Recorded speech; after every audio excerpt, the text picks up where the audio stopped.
Welcome to our trash revolution. I'm so upset. Oh my God. The guy!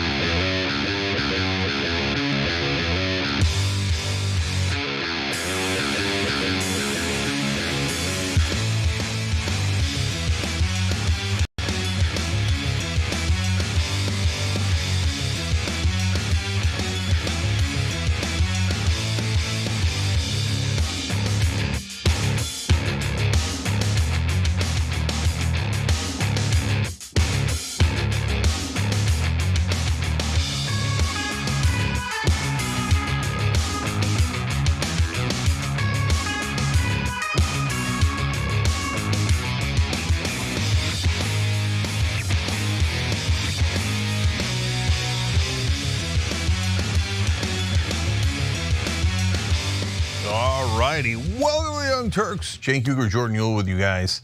So big show ahead. So we're talking about the potential for World War III. So already that's kind of huge. And then we're going to get into different factions within the right wing, the libertarians, the progressives, etc. Who's for war? Who's against war?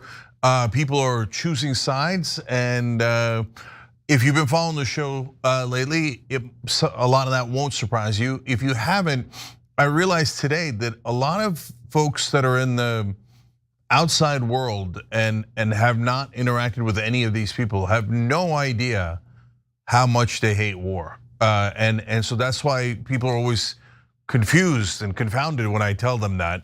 But you're about to see it with your own eyes in this show. And then I'm gonna ask you guys, I'm asking you right now on the website, should we form a coalition with the right against the war with Iran? Yes or no? And well, I'm curious how you guys vote on it, but nevertheless, I'm going to go forward. Depends on whether you think libertarians are right wing or not. But Dave Smith's going to join us at the top of the show, at the top of the 8 o'clock hour, 8 o'clock Eastern. He's arguably the leading libertarian in the country, and he has not only turned on the war, he was never in favor of the war, but he has now turned on Trump and saying it was a mistake to vote for him, and he's going as far as saying he should be impeached. But I'm going to give you guys something actionable. That's what we always try to do here at TYT. We get caught trying, okay? So we're going to try to actually stop the war. And so I will explain that plan with Dave Smith at 8 o'clock Eastern. So now that's a lot for a show, let alone all the news of the day. So Jordan, let's get started. Take a look at this. Are you open to negotiating with the Iranians right now, or do you want to wait? I've been negotiating. I told them to do the deal. They should have done the deal. Their cities have been blown to pieces. They've lost a lot of people. They should have done the deal. I told them do the deal. So I don't know. I'm not too much in the mood to negotiate now. As Israel's strikes on Iran continue, and with Iran retaliating in self-defense, Americans are growing increasingly worried that Donald Trump might drag us into the conflict next. And new updates today indicate that is on the table. But before we get to the latest, Cenk, how are you feeling about this right now? Yeah, so I think the jury's come in. Donald Trump has decided that he is going to drag us into this war. I think the details of this story are really important because it shows you how he got there, and how basically Netanyahu tricked the living crap out of him, and how he's such a knucklehead. And so he got tricked so easily into this war, and now it looks like America's gonna go in not just knee deep, but neck deep into this war. So let's explain. Let's get into the latest. After 4 nights of launching missiles at Israel in heavy barrages, Iran significantly scaled back its attacks overnight into Tuesday, marking the lowest volume since it began retaliating for Israel's airstrikes.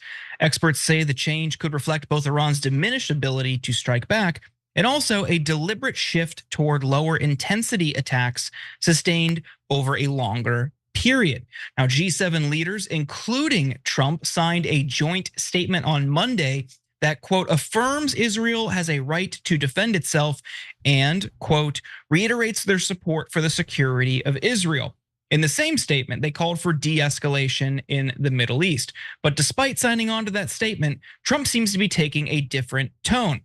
Axios reported today that US officials said Trump is seriously considering joining the war and launching a US strike against Iran's nuclear facilities, especially its underground uranium enrichment facility in Fordow.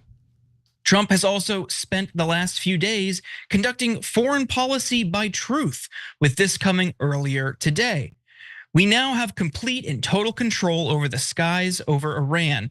Iran has good sky trackers and other defensive equipment and plenty of it.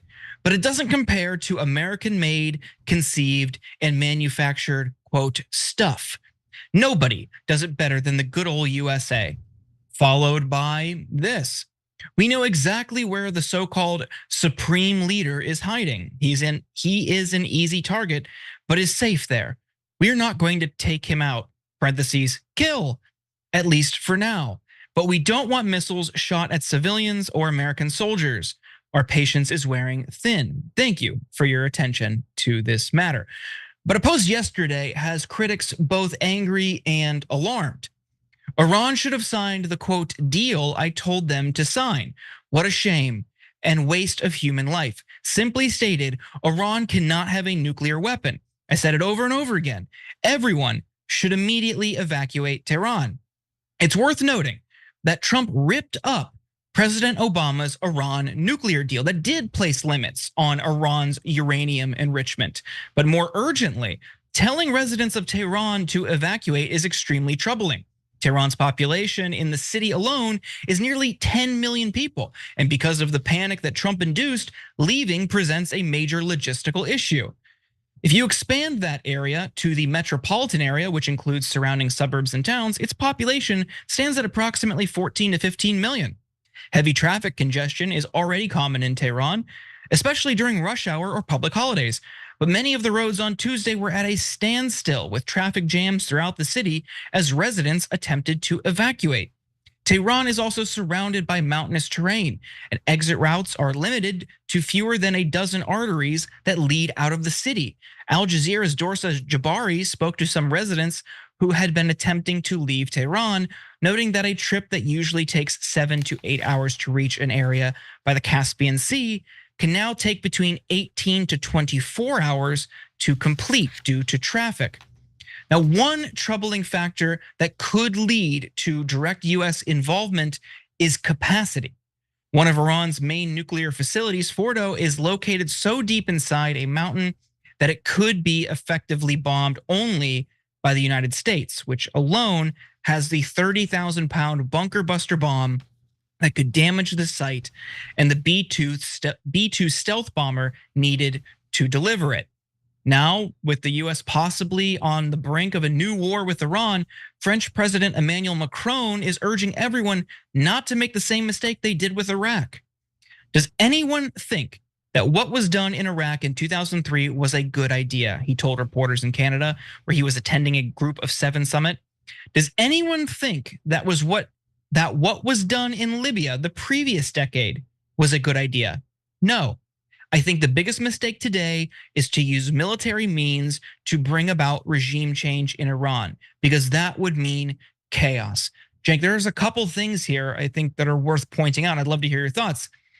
Trump, who was purportedly the no new wars candidate, seems to be pushing us into a new war, but also this idea that through military force, we are going to lead to regime change, and the population there is going to welcome and celebrate it, leading to a stable future, seems to clash with history. Well, what do you make of this? Yeah, so Trump's a sucker, and a willing sucker at that, and he got hoodwinked into this. And I'm gonna explain the details so you know that it wasn't just that he'd always wanted to do it. No, the dum-dum got tricked into it. And is it his responsibility? Of course, he's the commander-in-chief, president of the United States. It's 100% his responsibility. So I'm gonna come back to that in a second. But first, on the things that Jordan shared with you guys. First of all, the G7 leaders, look, they're like inching towards criticizing Israel, and a couple of 100 years from now, they might gather up the courage to do that after Israel has wiped out the entire Middle East, right?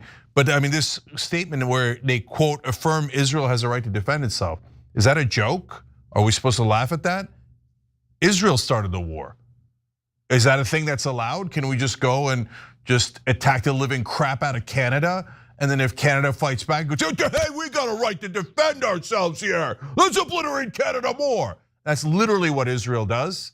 And so enabling them is not helping. European government, look, American government's nearly hopeless except for the fight back that we're gonna tell you about throughout the show from the actual grassroots, the population rising up now, because they've lost everyone. Everyone, no one in America wants this war, and I'll prove that to you with the numbers in a second. But the European leaders, what are you guys doing? Why are you serving Israel loyally? What is wrong with you guys? So gather up some courage to oppose Israel, constantly attacking their neighbors and starting wars. All right, so now, are we involved? Well, Trump says we have control over their skies. He said we, right? Then he talked about American weapons doing all the damage. Bragging about it, American intelligence involved, American weapons involved, not just on defense, but on offense. That is critical, absolutely critical. Then third way that we're involved, he says, oh yeah, by the way, we can murder your leader at any time, and we might later. If we decide that we're gonna kill you, we reserve the right to kill you. By the way, of course, if they killed our leaders, whether it's US or Israel, we would say, terrorist, the worst terrorists in the world. But Israel's above the law. So Israel can kill any foreign leader they like. They can also kill any US citizen they like. And you're not allowed to complain about it at all, otherwise anti-Semite. So now there are three options involved in how the next phase of the attack happens. So option number one is Israel does it on their own. It turns out, guys, this is so sad, but it's reported from the New York Times, okay, with a lot of internal sources. So Trump all the way through was hesitant about attacking. He did stop an attack in April from Israel. Netanyahu's jonesing to attack Iran. Now, why now? We're gonna show you how he's been trying to get us to attack Iran for 33 straight years now. He's been lying for 33 straight years. Conclusive proof of that in a minute. So why now? Because they wiped out the Syrian forces. Why did Assad fall? Israel did that. This whole idea of like some rando Al Qaeda dude just came out of nowhere and did it. No, Israel wiped out their air force and took a portion of Western Syria and cleared out the airspace. They cleared out Hezbollah, they cleared out Hamas, so they're not worried about Iranian proxies anymore. This is when Iran is most defenseless and has the least ability to strike Israel. So Netanyahu told the US intelligence and Trump sometime in the last 2 months, listen, I don't really care about you. You're gonna keep sending me money because you're a sucker and I own you, okay? So you don't have any right to do anything about what I'm doing, okay? But I'm going to go attack Iran whether you like it or not. Do you understand me? And Trump was like, okay. So then they started changing the game planning, the war planning inside the White House to, okay, Israel's definitely going to attack. Now there, if Trump was a man, what he would have done is, what'd you say? Did you just boss me around and tell me that you're gonna do that attack even though I told you not to? Which he very clearly said in April not to.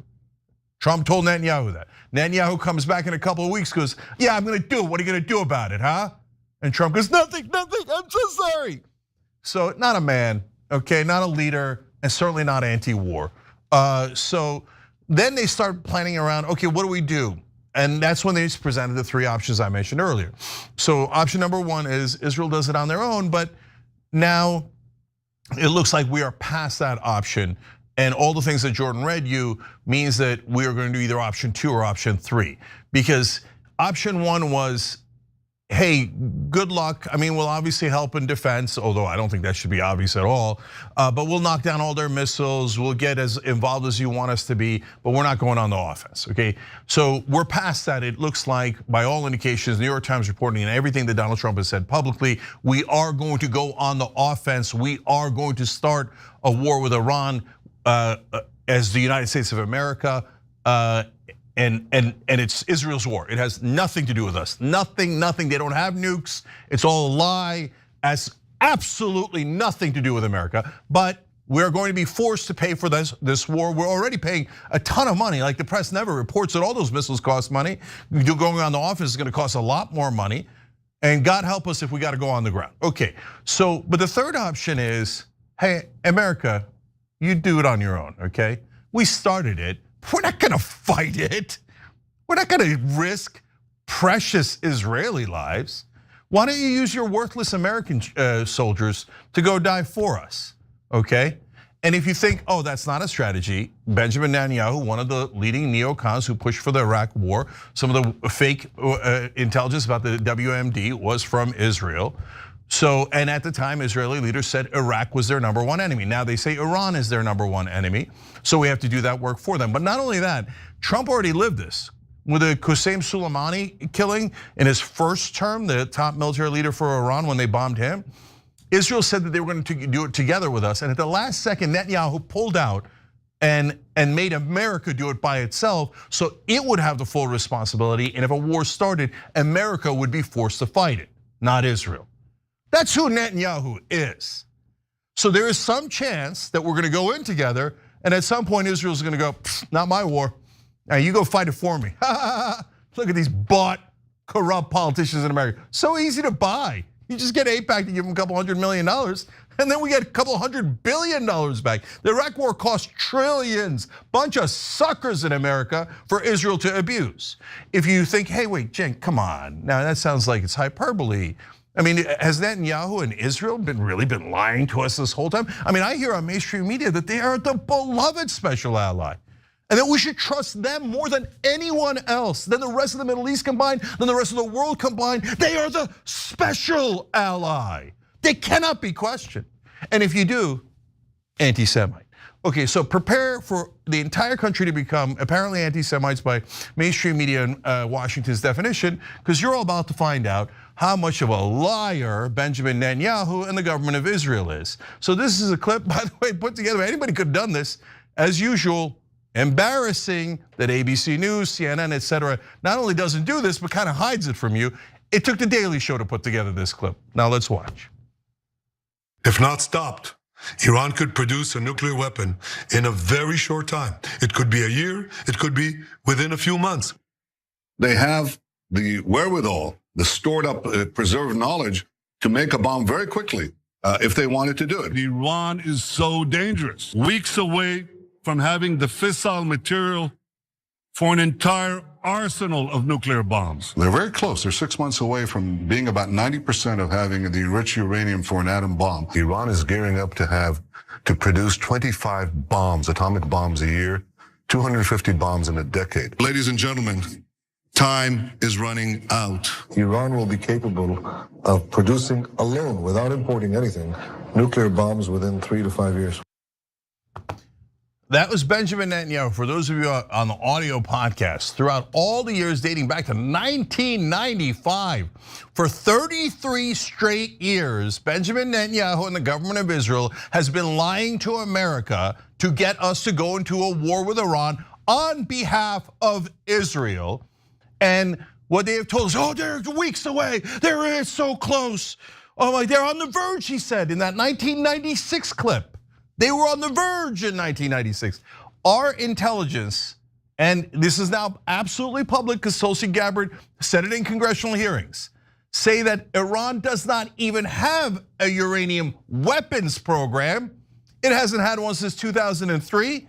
The Grand Ayatollah has forbidden it and even done a religious edict saying that it is immoral to develop a nuclear weapon. And our intelligence has confirmed that they do not have a bomb. They're nowhere near having a bomb. All of this has always been lies. And wait, what was the lie about Iraq that got us to go in? Not that they did 9/11, because they actually didn't do 9/11. Saddam Hussein, as terrible as he was against Al-Qaeda. Al-Qaeda was trying to topple his government as well. So not 9/11, that was a convenient excuse. Oh, it was WMD, weapons of mass destruction. Oh wait, what's a nuclear weapon? Oh right, a weapon of mass destruction. Huh, another giant lie about WMD, and now we're getting dragged into another war. So finally come back all the way around to Trump. So Israel goes, hey, listen, you're not the boss of us, we're the boss of you. We're gonna go start this war in Iran, and then you're gonna have to go use one of your 3 options where you come in and we do this. Okay, so they start doing it. And then Trump, the reason they put out the statement with Marco Rubio on the first night saying, hey, this is Israel doing it, not us, is because Trump wanted to see how it went. And then on Fox News, this is why Tucker Carlson, Steve Bannon, and others are now in a war with Fox News. Fox News, because they know Trump is watching, puts out video reports of Israel with a genius strike inside Iran. How strong, how wonderful of Israel. They have done a brilliant job here. So then Trump watches that and it's like, wait. No, I want the credit to go to me. So he rushes out and goes, oh, I knew it. I knew they were gonna do it. We're involved. Oh, Jesus Christ. You're so easy and predictable and dumb. So he's, yeah, we were involved. So now the next and last layer is, now Israel is telling Trump, again, this is New York Times reporting and the reporting in mainstream media from sources inside the White House. They're telling him, oh, this is gonna be easy. Do you know that they said, the neocons said, that the Iraq war would only cost 1.9 billion? Instead, it literally cost at least 1,000 times that. It cost over $2 trillion. And now they're telling Trump the same exact lie. Oh, Donnie, this is gonna be so easy. No, we just bombed their nuclear. I mean, we don't do it. We can't do it. We don't have the capability to do it. So then why'd you start the war? Oh, we knew that if we start the war, even though we can't accomplish our mission of knocking out their non-existent nukes, America will do it for us. And so now the moron Donald Trump thinks, oh yeah, I'm gonna be strong like Israel. Yeah, I'll fight this war for them. I'll knock out their nukes. So they're planning, and again, they don't have that. They have nuclear facilities for energy. And it's been confirmed by the world that it is for energy. Now, are they trying to enrich the uranium past that? Because they started to worry that Israel's gonna attack them unless they have nukes? I don't know. I know that they're enriching uranium a little bit more now, but they don't even have a weapon to put it on, and it would take over a year for them to produce that weapon. Not according to me, according to Benjamin Netanyahu over the weekend, he said that. They're still, even by Netanyahu's standards, well over a year away from having that be a weapon. So there is no weapon to bomb there, okay? There are facilities. So we're gonna go and do that apparently, that's apparently imminent. By the way, when we do that, our troops are sitting ducks all across the Middle East. They don't have Iron Dome, they're just waiting there to get killed on behalf of Israel so that Donald Trump and the neocons can come out and go, oh, that's it, Iran attacked America. War. And Jordan, the last part of it is, boom, they move the goalposts. So, and you'll see this all over the media now. We tell you ahead of time now, you're gonna notice it if you make the mistake of turning on cable news or engaging in mainstream media in other ways. Now it's no longer knocking out their non-existent nukes, it's regime change. Well, how are you gonna do regime change? Well, we're gonna kill the Ayatollah, but that's not gonna do it. They'll just replace him with another mullah and then another one and another one. Oh, you gotta go on the ground. Okay, and this is how America gets suckered into another war for Israel. Jordan. Yeah, no, you're absolutely right. I want to point out the intelligence that the US had and was shared and reporters learned of earlier this year showed they were around 3 years away from enriching uranium to weapons grade, which would allow them to have a nuclear weapon. But that isn't, the intelligence also found that isn't even actively what they're doing. They are just using uranium and enriching uranium for medical devices, for necessities, for infrastructure. And I want to remind people that they have been subject to crippling sanctions, which worsened their healthcare system, especially during the pandemic. So that's why, in part, why they were enriching uranium, on top of all of the other totally diplomatic reasons that every other country would, like energy. So this idea that we have to take out their program and that in doing so, we will topple their government and everyone in Iran will cheer and be happy is ludicrous. You can see from history, time and time again, US intervention and regime change has created a vacuum in those countries or in those regions that allow even worse actors to come in, establish shop, and make life a living hell. And then the US uses that as justification for permanent occupation. At what cost? How many people need to lose their lives? How many people need to be harmed? How many billions and billions or trillions of dollars do we need to waste on these types of just wasteful efforts, these kind of Don Quixote escapades. Meanwhile, people here are suffering. You ask anybody in middle America who can't afford to make ends meet, who's struggling to afford groceries, who's struggling to pay for their medical bills, or can't afford their car payment, or even struggling to keep a roof over their head. Do you think they care right now about Iran? Do you think they care about who's in charge? Do you think they care about Iran's nuclear capabilities? And if you had to ask them, what would you rather your tax dollars go to? Paying for essential services for you, like SNAP and Medicaid, which are currently on the chopping block because of a purported debt and spending crisis, according to Republicans? Or do you want it to go to Israel? Or do you want it to go to our military so they can bomb a mountain in Iran? I'd say, Cenk, probably 90%, if not more, would say, no, I'd rather my issues get taken care of. So not only is this ridiculous, not only is this harmful and dangerous for people living in Iran, you're neglecting the people that got you into office. And I know we've got more later in the hour of his base turning on him, but that is an important point to drive home. Nobody wants this. Polling shows this is deeply, deeply unpopular, regardless of political persuasion. Across the country, people do not want this. Only the hawks, only the military industrial complex, and potentially now Trump. Yeah, so last couple of things here. Yesterday we covered Tim Dillon talking about what Jordan was mentioning there. He's like, if you knocked on a trailer camp door in Arizona or something, and you asked that brother, hey, what's your top 3 concerns? Do you think Iran would be on that list? Like, it's a joke, right? I mean, I said if you put top 20, Iran wouldn't be on that list. No, only the people in Washington, the elites, the powerful want this. In fact, I have a poll that absolutely positively proves that. Poll came out today. Only 16% of Americans want America to get involved in the war with Iran. 16%. 16% is such a small number. That's like super radicals. The rest of the country looks at them like you're crazy, you're nuts. Overwhelming majority of the country does not want the US involved in this war. But almost everyone in Washington does. And they're basically giving a giant middle finger to the rest of us and going, oh, you're on the left, you've always been anti-war. We never listened to you guys anyway, right? Oh, you're on the right and you actually became anti-war and you voted for Trump because you thought he was anti-war. Suckers. We did the same thing with the Democrats. Like, oh yeah, Biden's anti-war. What did he vote for the Iraq war? Of course he did. Hillary's anti-war. Did she vote for the Iraq war? John Kerry, did he vote for the Iraq war? They all voted for the Iraq war, you suckers. And who started that? The Republicans did. So you go to Republicans? Nope, we're gonna start the wars. Democrats, we're gonna bow our heads and go along with the wars. And who's back? Trump. Oh, he's different. He's not uniparty, he's not establishment. And he's like, Bibi, how can I help you? How can I start a war? So no, the same old unit party, the same old establishment, and the elites are laughing at us. They're going, look at this. 84% of the country doesn't want it, but we're gonna make them do it anyway.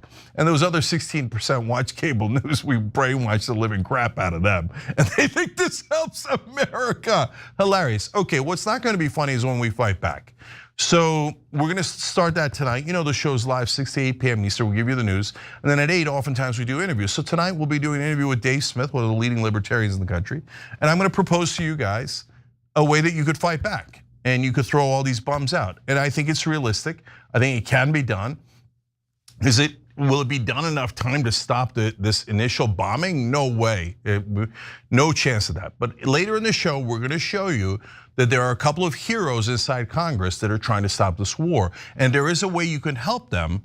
And we could actually try, at the very, very minimum, try really hard to stop this war. And if we can't stop it, well, there should be deep political consequences. So I'm calling that Operation Consequences. You'll see that tonight at 8 o'clock Eastern. All right, we're out of time in this first segment. When we come back, MAGA coalition split. Well, I was gonna say right in half, but not really. The overwhelming majority are opposed to Trump here. If you don't believe it, stick around, we'll show you the numbers and we'll show you the actual clips. We'll be back. You know, I'm good at this stuff, that's what I do.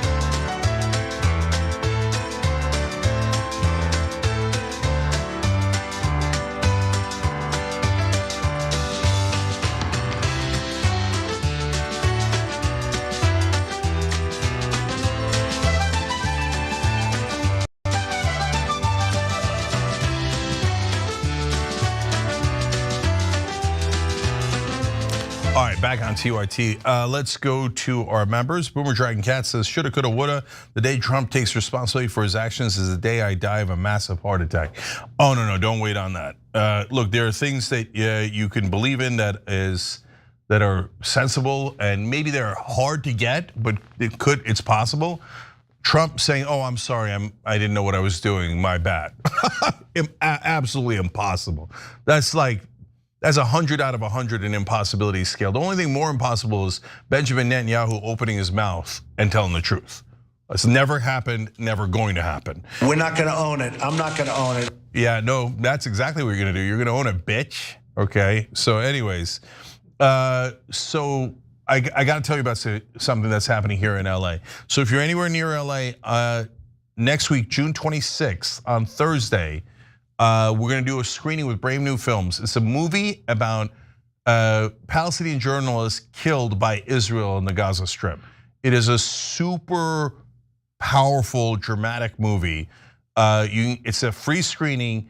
I'm gonna be there. Robert Greenwald from Brave New Films is gonna be there. He's an absolute American hero who did this movie about journalists in Gaza, and it shows how Israel has killed so many journalists. It shows their actual life stories. So tyt.com/event, June 26th, Thursday, tyt.com/event. Okay, and while you're at all of that, check out our podcasting network and get all of our shows on the go wherever you go. Okay, obviously wherever you get your podcast, you can go to tyt.com/podcast as well. All right, Rebel Dragon writes, yay, Jordan is here. I need your dimples today, and Jank, I need your passion. I think we can deliver on both. Wind Spirit Feather says, yes, form a coalition against war, all wars. You got that right. Gonna do that. Hakuna Matata says, we'll never answer a poll more quickly than this one. It's on tyt.com. Should we form a coalition with the right against the war with Iran? That's the question. Go answer it on there. You don't have to be a member to take the poll. Hedgehog Dragon says, if Donnie puts Americans on the ground in Iran, his approval rating is going to drop faster than his hand when Melania slaps it away. That's both funny and true. No, guys, the next set of polls that come out on Trump are going to be a disaster. His budget is super unpopular. My read of the situation in LA and all the military in the streets is unpopular. And then the war is super unpopular. He's gonna sink like a rock. And then I'm curious what he does at that point. CB1 says, most of MAGA is still hardcore with Trump. They won't turn until bombs start exploding right in front of them. Maybe, no. A lot of them have already turned. Stay here, you're gonna begin to see. I'll read this one just because it's funny. America Needs a Reboot says, I think Cenk needs his own show, right? All right, we'll be back.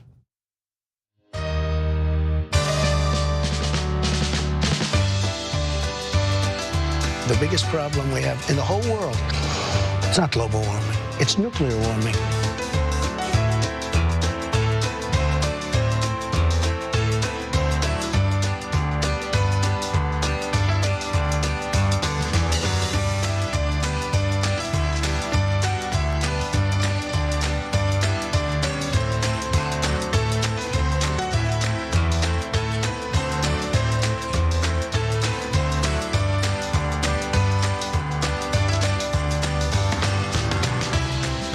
Back on TYT, Cenk, Jordan, C. Mustang Augustus, which is a super badass name. Gold Hill Dragon, also awesome, and Cetralock X.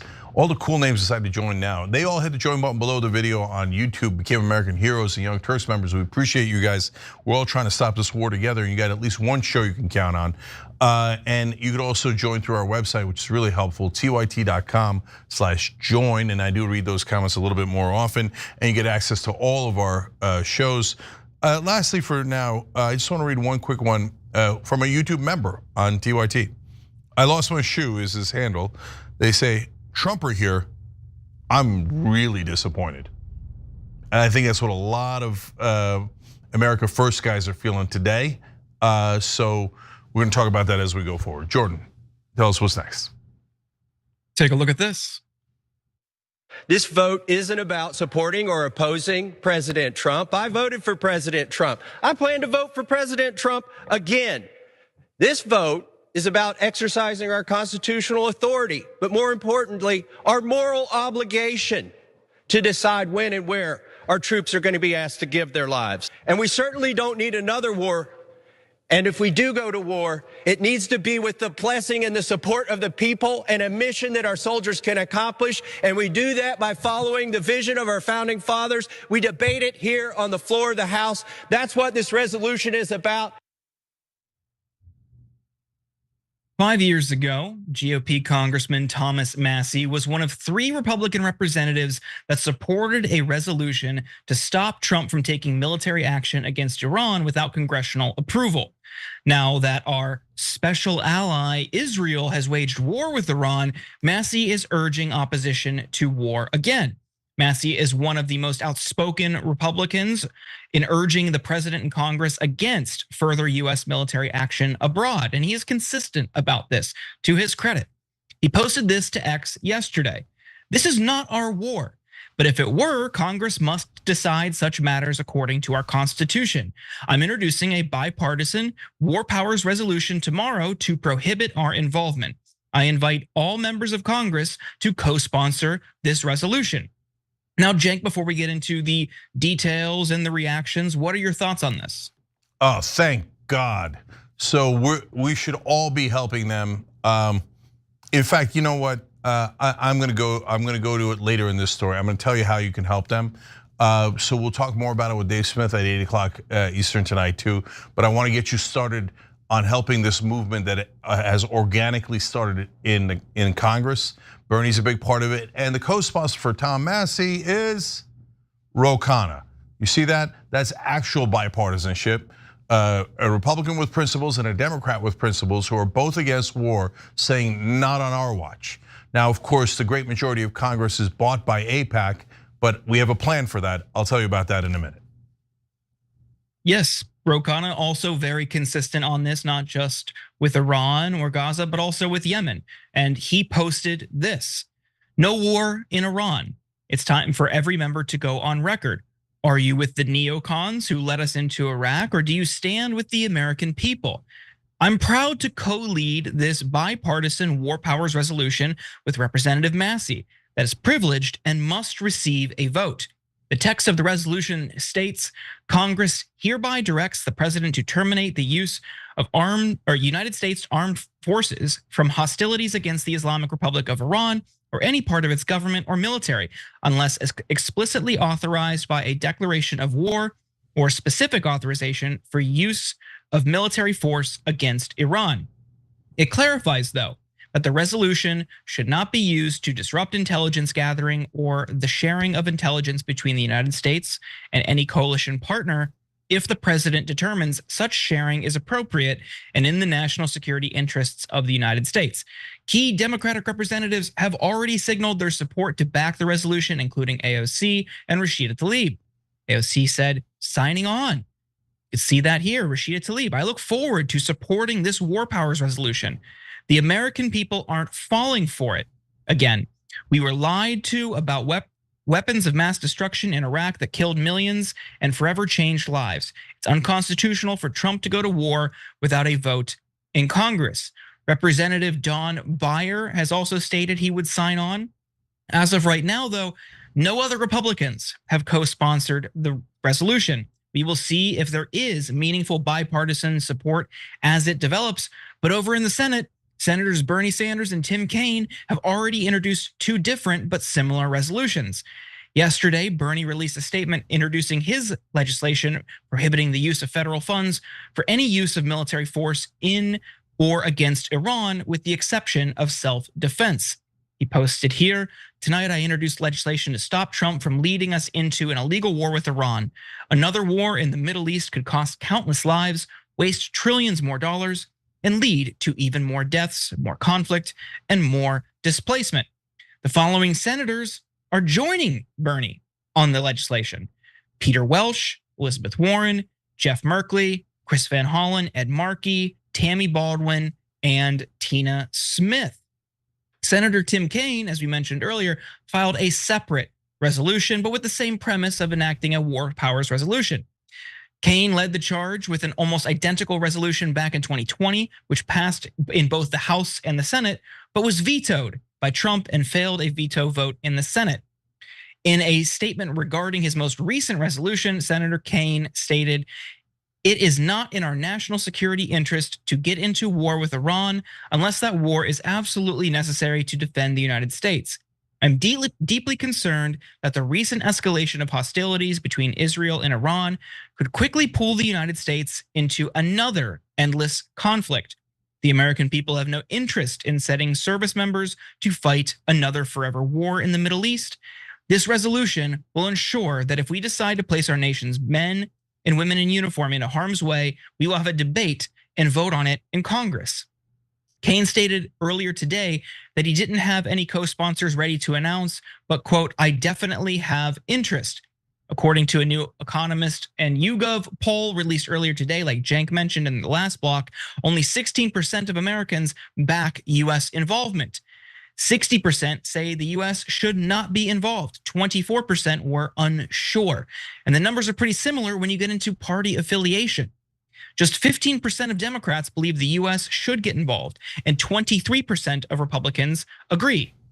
More than 60% of Democrats, however, and more than 50% of Republicans believe the US should not be involved. Among Trump voters specifically, 19% believe the US should get involved in the growing conflict, while 53% believe we should stay out of it. Another 28% said they were unsure. But does Trump care? No. "I have not reached out to Iran for peace talks in any way, shape, or form. This is just more highly fabricated fake news. If they want to talk, they know how to reach me. They should have taken the deal that was on the table. Would have saved a lot of lives." Cenk, you know what would have saved a lot of lives? Not ripping up the deal that was already in place simply because Obama did it. I'm going crazy here. Yeah, so that's definitely true. And that deal was perfectly fine. We'd stopped their uranium enrichment program entirely. Everybody was happy with that deal except Israel. And Israel didn't like the deal because it was a good deal. And it's prevented war, and they've been wanting war since 1995. We already showed you the clip of Benjamin Netanyahu since 95 to now saying, "Oh, it's imminent. Iran's got to get a nuke any day now, any week now," right? So they've been lying about this from day one. That's why they were furious with Obama that he made a really good peace deal with Iran that prevented them from having nukes. And he's like, "What are you doing? You're going to take away my excuse to drag you guys into this war to knock out one of my regional rivals so I can dominate the Middle East and take more Palestinian land." And if you think that's conspiratorial, well, it's a conspiracy that's out in the open now because the Israeli cabinet voted to take Gaza for Israel. Oh, but there's nobody to fight back. There's no Hamas is gone, Hezbollah is gone, etc. You can say those are terrible organizations, but Israel wanted all of them wiped off the face of the earth, and now wants Iran wiped off the face of the earth. They wanted Iraq wiped off the face of the earth. Why? So they could completely dominate, and no one can complain when they take Gaza, West Bank, Western Syria, Southern Lebanon, and set up Greater Israel. And they have maps of Greater Israel in their cabinet. So it's not like they're hiding it. They talk about Judea, Samaria, etc., and how it's theirs. So this is an aggressive imperial empire, but they don't want to pay their own bills. They want to make us pay their bills. We've already given them $311 billion in adjusted inflation adjusted numbers. So are we ever going to get the $311 billion back? No, they're just going to keep it, right? Special ally only takes.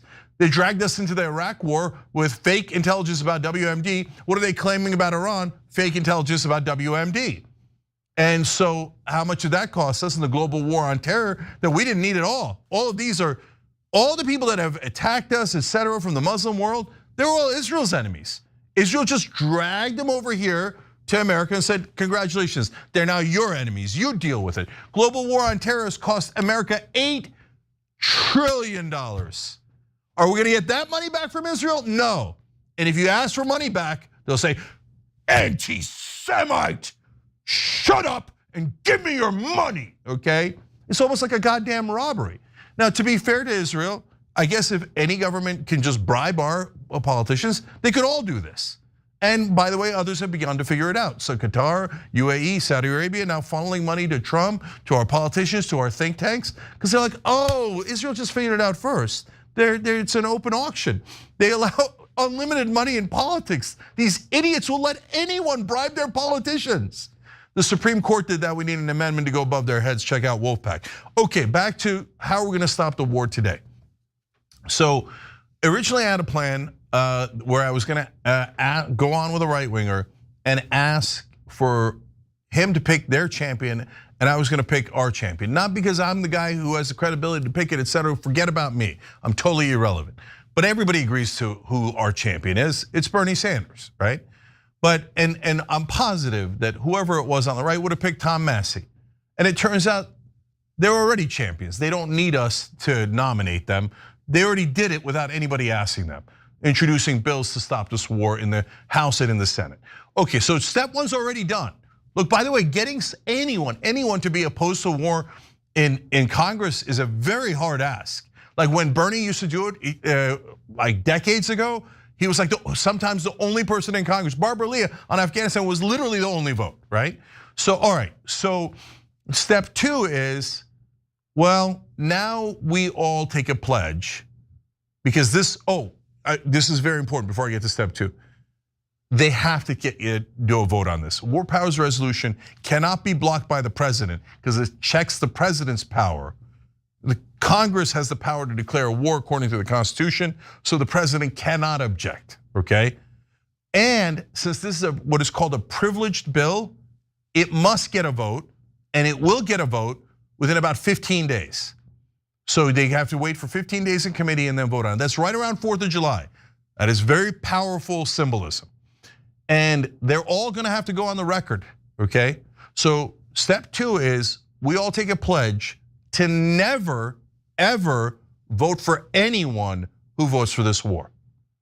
Okay, if they vote no on the war, then use your own judgment. Hey, you like their policies on Medicare and taxes and all the other immigration, etc., all the other factors. But if they vote yes on this war, that's it. That's the last vote they ever take, okay?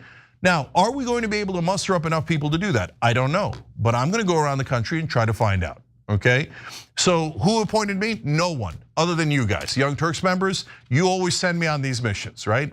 And so that mission starts tonight at 8 o'clock with Dave Smith. Well, I would argue the head of the libertarians in this country at this point. And I'm gonna ask him if he's willing to go along with this pledge. The pledge is right now on unitedagainstwar.com, okay? So check that out, unitedagainstwar.com. And it's super simple. I pledge to vote against any legislator that supports US involvement in the war with Iran, period. They all have to vote on it, they don't have a choice. And we're all gonna see it. And step three is, we're gonna track it. And look, I don't know how many of us will see with the pledge, how many of us are gonna vote based on that. But if it gets to 1 million, I bet they get uncomfortable. If it gets to 2 million, 5 million, they start to get super uncomfortable because those votes, Republican or Democrat, are gonna be locked in, set in stone. You vote to get America into war, that's the last goddamn vote you're gonna take. That's our pledge as American citizens.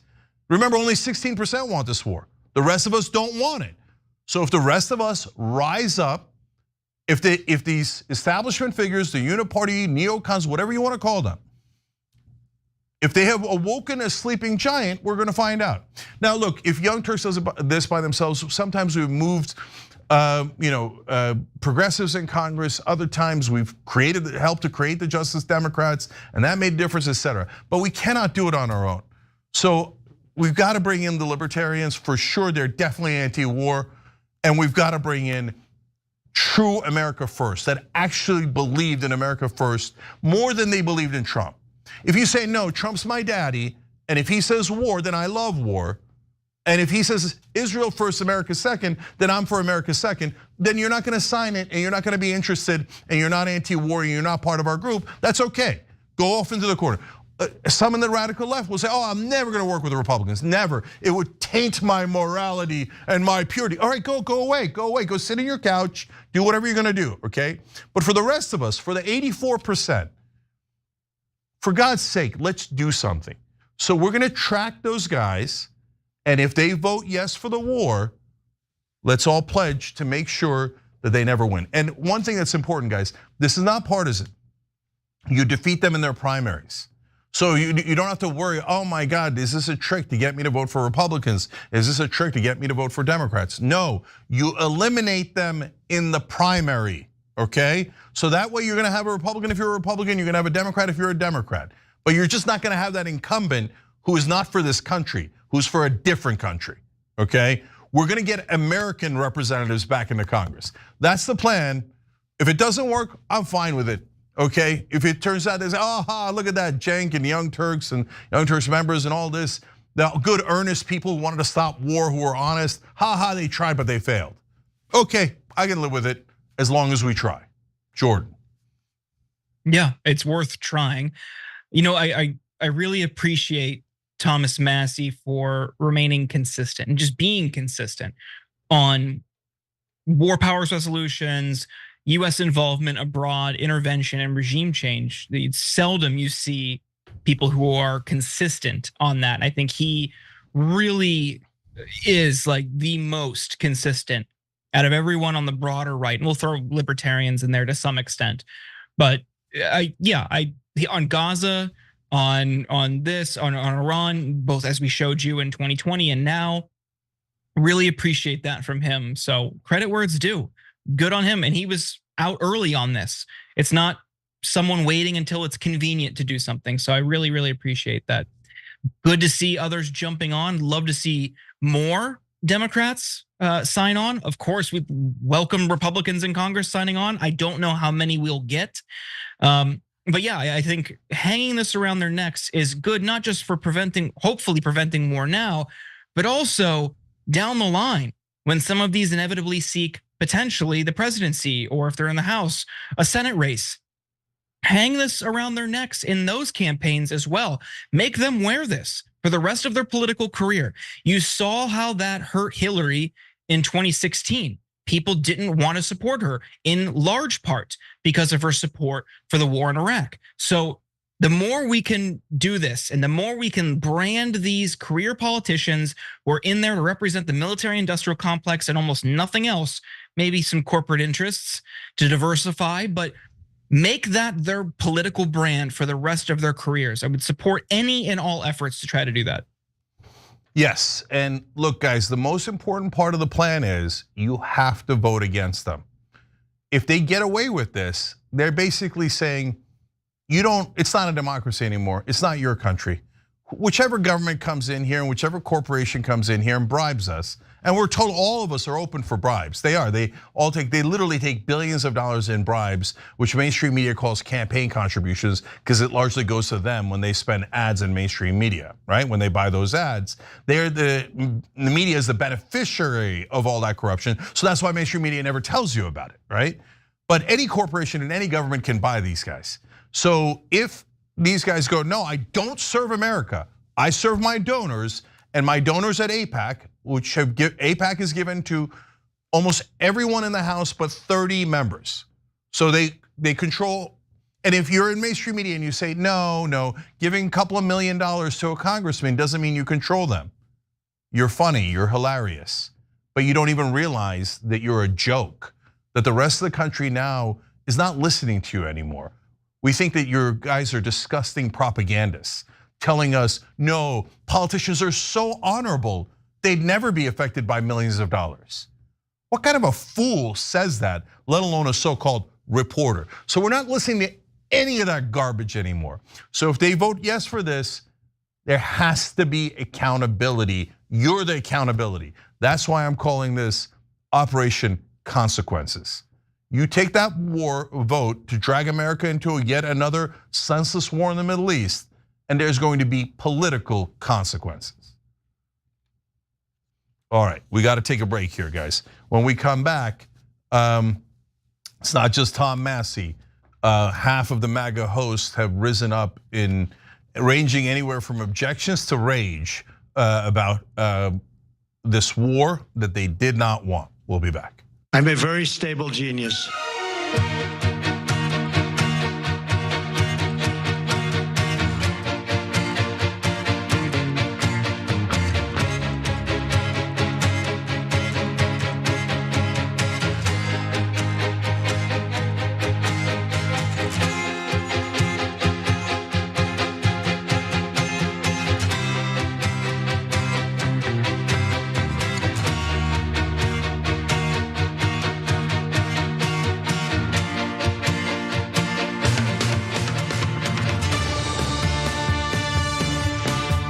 All right, guys, we're gonna go to Super Chat first. But first, look, there's a lot of ways that you can help the show that are just for free, just so that you spread the word that there's actually a show that fights for anti-war, fights for you guys, fights for honesty and what's real, and doesn't give a damn about the parties. Oh no, say that Biden's good on Israel because he had a strongly worded letter or call with them. No, I'm not gonna say it. I'm not gonna lie, that's ridiculous. Oh no, pretend that Trump is America first when he does Israel's bidding and starts this war. No, we're not gonna do that. We're not gonna pretend on behalf of any party or any special interest. So look, if you can join us, like when you join the Young Turks, either by hitting the join button below or going to tyt.com/join, you're saying, yeah, I like what these guys are doing. I might not agree with everything they say and everything they do, but at least they're trying. They're trying to give me honest news, and they're trying to make a difference in this world, a positive difference. So that's what it means to be a Young Turks member. But even if you don't want to go there, I get it. Everybody's got tight budgets, etc. At least ring the bell, share our videos, subscribe to the channel, do whatever you can that takes about 5 seconds to help spread the word. There is actually an anti-war movement in this country, a significant one if we can all rally together, okay? So now let's go to Super Chat. Chris Mailpour says, I'm so effing proud of the TYT family. Cenk shows a ton of courage partnering with the other side where we agree. This is how we save our soldiers, our tax dollars, and this is how we unite when we're so divided. My family has hope, you gave us that. Well, Chris, thank you for saying that. I appreciate that so much. Look, that's why we do Operation Hope. And those are the most wonderful people on earth. And I want a lot more, look, and I told Operation Hope guys this so many times. I want right-wingers in there. I want libertarians in there. I want us to be a united country again and a fight back. If we disagree on things, that's okay. You go do that on your own, okay? We'll go do this on our own, you go do that on your own, okay? And sometimes we'll even fight if it turns out, hey, you and I went on that path, I went on this path, and now we're clashing. That on a different issue, no problem. But on issues that we agree on, and war is the most important one. For God's sake, let's unite and let's give the country a little bit of hope. Okay, so now Billy Kotsos writes in, truly, absolutely ludicrous, referring to the war. Idiocracy is here, referring to presumably the White House. Titan, brother, you almost stole my line, man. I'm gonna talk about this with Dave Smith. Writes in, don't look up. Okay, remember that, because I'm gonna talk about looking up when we talk to Dave Smith at 8 o'clock. R. Stone says, every senator who cares about America should renounce as Republicans, end the big beautiful bill if he declares by decree. They helped curate his beast and they must fix it. Look, I hate the big beautiful bill. I think it's a giant giveaway to corporations, to the rich, etc. And it takes from the average guy. And a lot of people share my sentiment. We'll get to that later in the show. But for now, they're not gonna, the Republicans have tax cuts for their donors. They're never, ever going to stop that, right? So that's I don't want to die on that hill because they'll never, that's their prized golden calf. They'll never give that up, right? But there is a better way to stop the war. Ilo Broccoli says, have you noticed how Trump backpedals as soon as Netanyahu contradicts him? I'm a Republican and this is pathetic. Here, brother, way to be open-minded.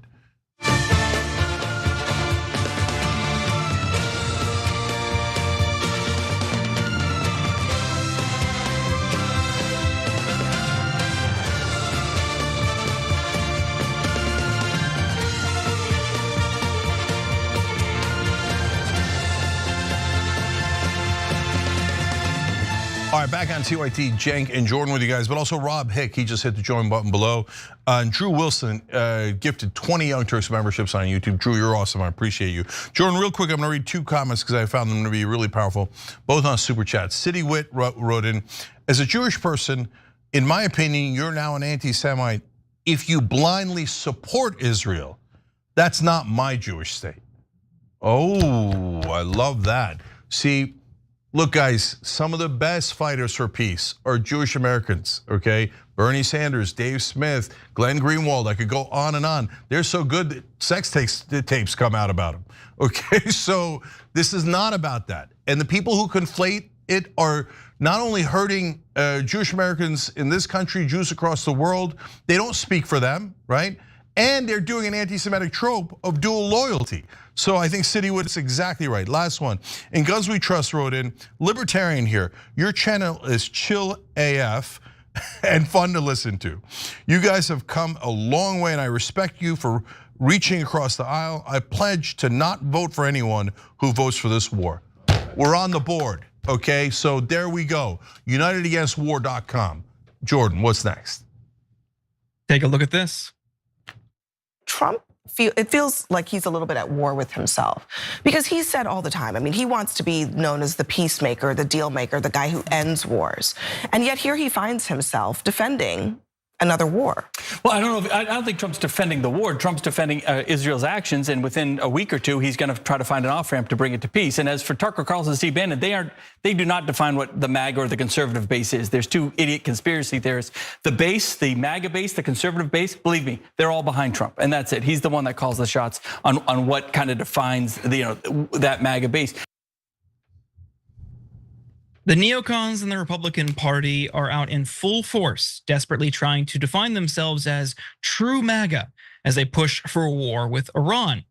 There you had former New Hampshire Governor Chris Sununu dismissing Tucker Carlson and Steve Bannon as idiots for being the loudest opponents of Trump's decision to lead us head first into war. But before we move on here for more war hawkery from neocons, Cenk, what do you think of Sununu's claims? Tucker Carlson and Steve Bannon don't represent MAGA. Instead, neocon war hawks represent MAGA, and they're all behind Trump in invading Iran.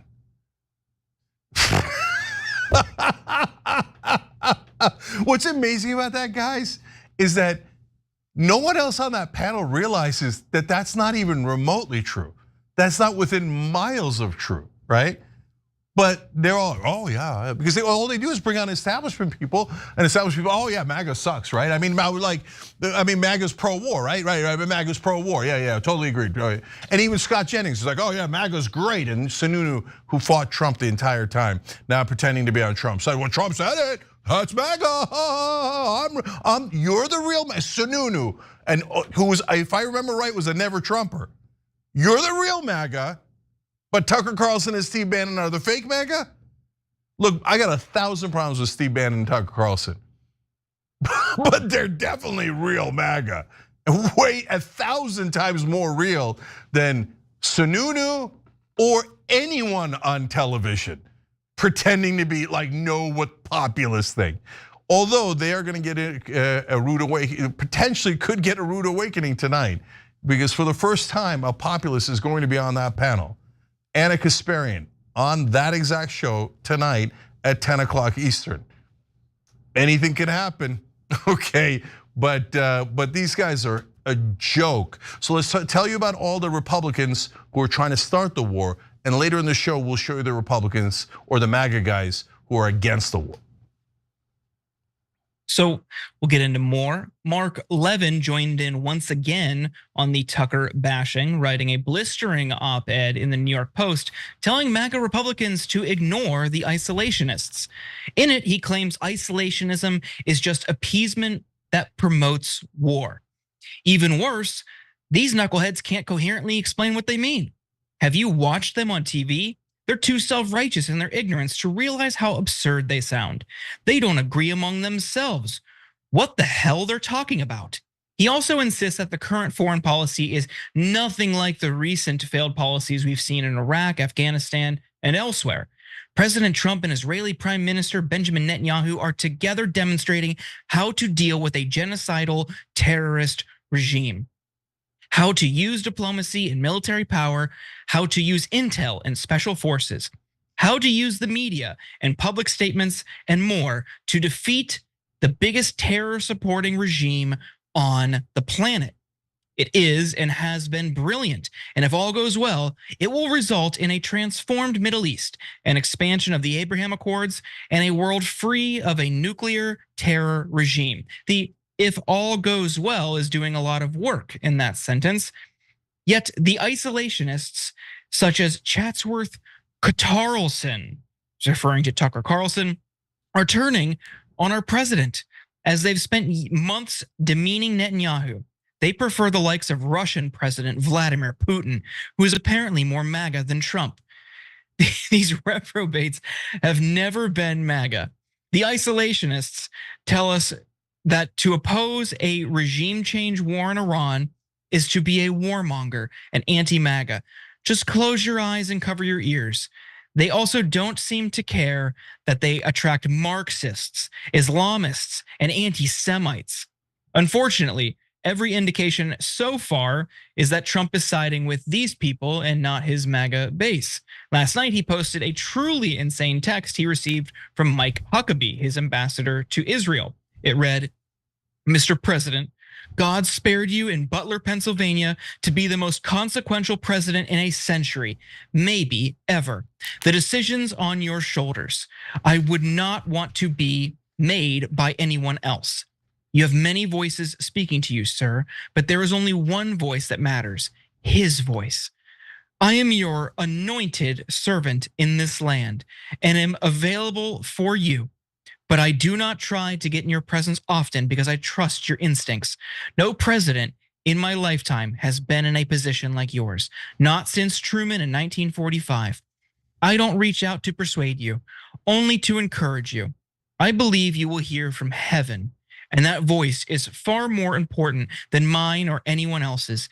You sent me to Israel to be your eyes, ears, and voice, and to make sure our flag flies above our embassy. My job is to be the last one to leave. I will not abandon this post. Our flag will not come down. You did not seek this moment. This moment sought you. It is my honor to serve you." Cenk, do you think heaven is telling Trump to bomb Iran? I wonder if it's telling Huckabee to swallow or spit. He's been doing hard work, praying on his knees in Israel. To serve his true master. So the trick that Huckabee's doing is, oh yeah, God wants you to start a war. How do I know? Oh, I talked to him. Did you? Did God, I mean, you want to talk about blasphemous. Huckabee, did you talk to God? Who talked to God? And they asked him specifically, should we help Israel attack Iran? Should we help kill civilians there? Should we bring American troops to die there? Should we spend trillions? You ask God that? I can't imagine anything more blasphemous than this guy pretending to speak for God. And he does the obvious trick, but to Trump it won't be obvious at all. He's like, oh, God has picked you. You're so special and wonderful, but only if you attack Iran. If you attack Iran, then God selected you for this. And you're pretty much a prophet. You know Trump's gonna eat that up, right? Oh, yes, yes.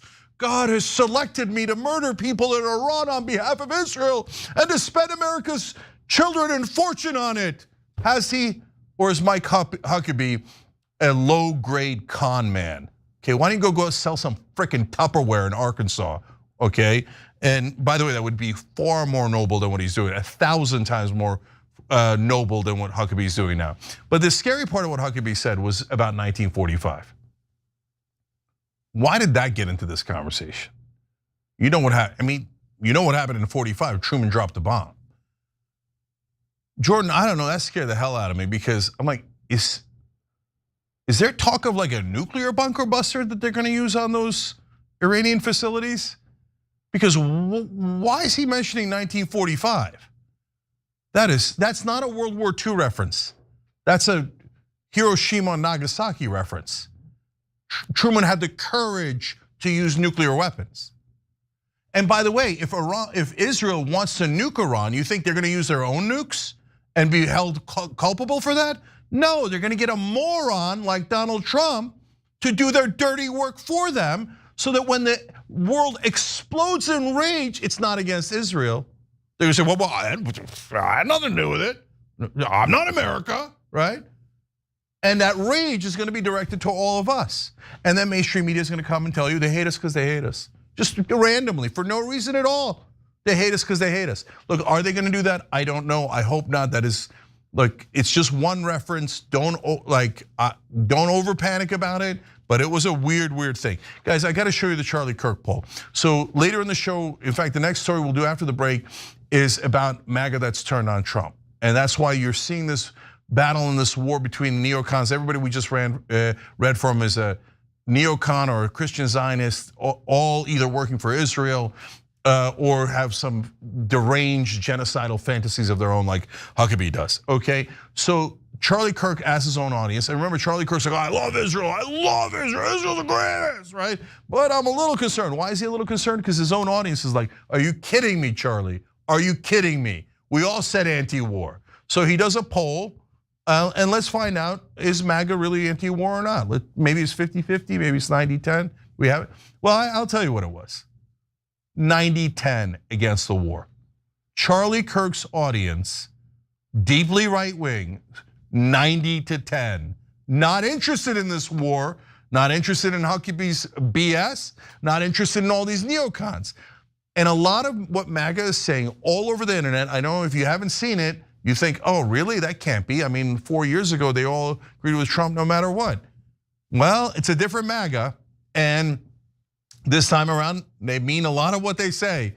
And so what they're saying is, listen, brother, we didn't pick you to be America's second. We said anti-war, we meant anti-war. And if you're pro-war and you're just gonna serve Israel, we're not interested. So that's why there's this huge rift. And that is why they're kind of trying to keep Trump in like a little bit of a cocoon, where they're like, don't, just watch TV. Turn on Fox News for him, turn on Fox News. That's why Steve Bannon and Tucker Carlson are attacking Fox News, which is what we're gonna show you next. So they're like, don't talk to Tucker. Tucker's kooky. Tucker's not even on TV. That's why Trump said, Tucker's not even on TV, because somebody whispered that in his ear. Don't watch anything that isn't on TV, because then you might find out that your base has left the building, okay? So he doesn't realize it, but when those new poll numbers come out and he's in the goddamn 20s, yes, I said 20s, people can say, oh, you're nuts, he was at 45 in the last poll. You think he's gonna drop to like 29 or something? Yes, I do. Yes, I do, because no one wants this war. Only the war hawk establishment, uniparty elites in Washington do, and they're in for a rude awakening. The American people are gonna despise this. All right, we're out of time. When we come back from the break, finally we show you the MAGA revolt. It has increased against Donald Trump. More and more voices now coming out going, nope, we did not vote for this. And then 8 o'clock, Dave Smith joins the rebellion. We'll be back.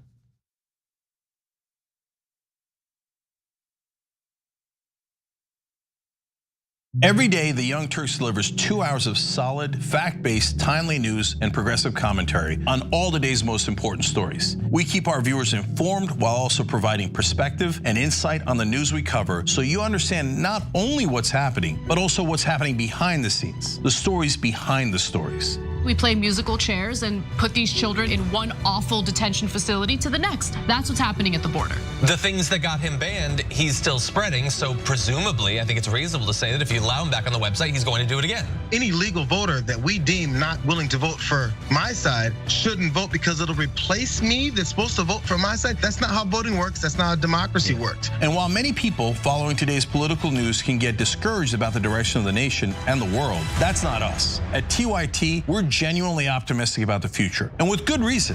Today, wide majorities of Americans agree with our progressive stances on issues ranging from healthcare and education to climate, immigration, and wages. The rising generation of young people are also overwhelmingly progressive in their political beliefs and policy objectives, and they're increasingly flexing their muscle as voters and activists to demand change from our elected officials. The traditional mainstream media is mostly AWOL. They, along with the government and many other cherished institutions, have been captured by corporate interests. Audiences sense that they're not getting the whole story or even the truth from once trusted outlets, whether broadcasting cable TV news networks or national newspapers and magazines. The antidote is the Young Turks. Unlike mainstream corporate outlets, we're not beholden to corporate advertisers, the defense contractors, to Wall Street, or to Big Pharma, and we don't carry water for the Republican or Democratic parties. So watch us Monday through Friday at 6 p.m. Eastern, 3 p.m. Pacific, and join the thousands of progressives around the globe who tune in every day for TYT's unmatched, award-winning content and see what it's like to experience a news organization that only answers to you. Indisputable, exclusive, disputable, exclusive. We brought you this first. No other news agency has this video. No other news agency has this story. Every week on Indisputable, we do original, exclusive, investigative reporting you'll find nowhere else. Our reports have been viewed by millions. Hosted by Sean King, Ben Crump, Senator John Ossoff. You, through your investigative reporting, unearthed very troubling allegations about specific forms of abuse and discrimination in the federal prison system. We catching these cases on camera. Just imagine the things that we don't see. Our groundbreaking investigations and exclusive interviews bring you the real voices no one else wants you to hear. We tell the stories. Imagine a prison that is so racist, the corrections officers contact me. That is a life or death situation being created. A black woman who was driving for Uber was allegedly assaulted by a white male passenger. After we got involved, roughly 24 hours later, the police all of a sudden opened up an investigation. What was going through your mind when bullets were simply flying inside of your vehicle? Honestly, I thought I was going to die. Did these officers ever say that you fit the description of somebody they were looking for? Did they say that? Never. Okay, that means they lied. And we want you to be part of our truth-telling movement. Send pictures and video of stories no one else is telling and a 1 or 2 paragraph summary of the story to Indisputable's exclusive tip line at indvideos@tyt.com. If you have more information about what's happening at this particular facility, please let me know. Together, we're challenging the system, and together, we're making a difference. I have the entire background to this story, and it is going to make your blood boil. Indisputable with Dr. Rashad Ritchie, unveiling the truth, empowering the people. Weekdays at 2:30 p.m. Eastern, 11:30 a.m. Pacific. You knew damn well I was a snake before you took me in.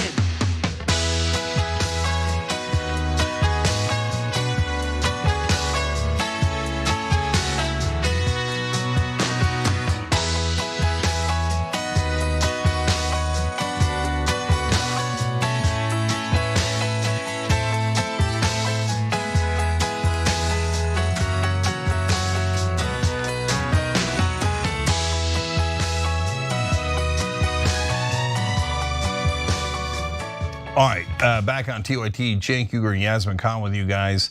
Yasmin and Jordan are both on Rebel headquarters. Check out that channel when you get a chance. Indigo Tiger has also joined us, and so is David Dunning. They just hit the join button below, became Young Turks members, help support getting the truth out, making a positive change in the world, like ending this war. Veronica Orr became a member and gifted a membership. Veronica, you're awesome.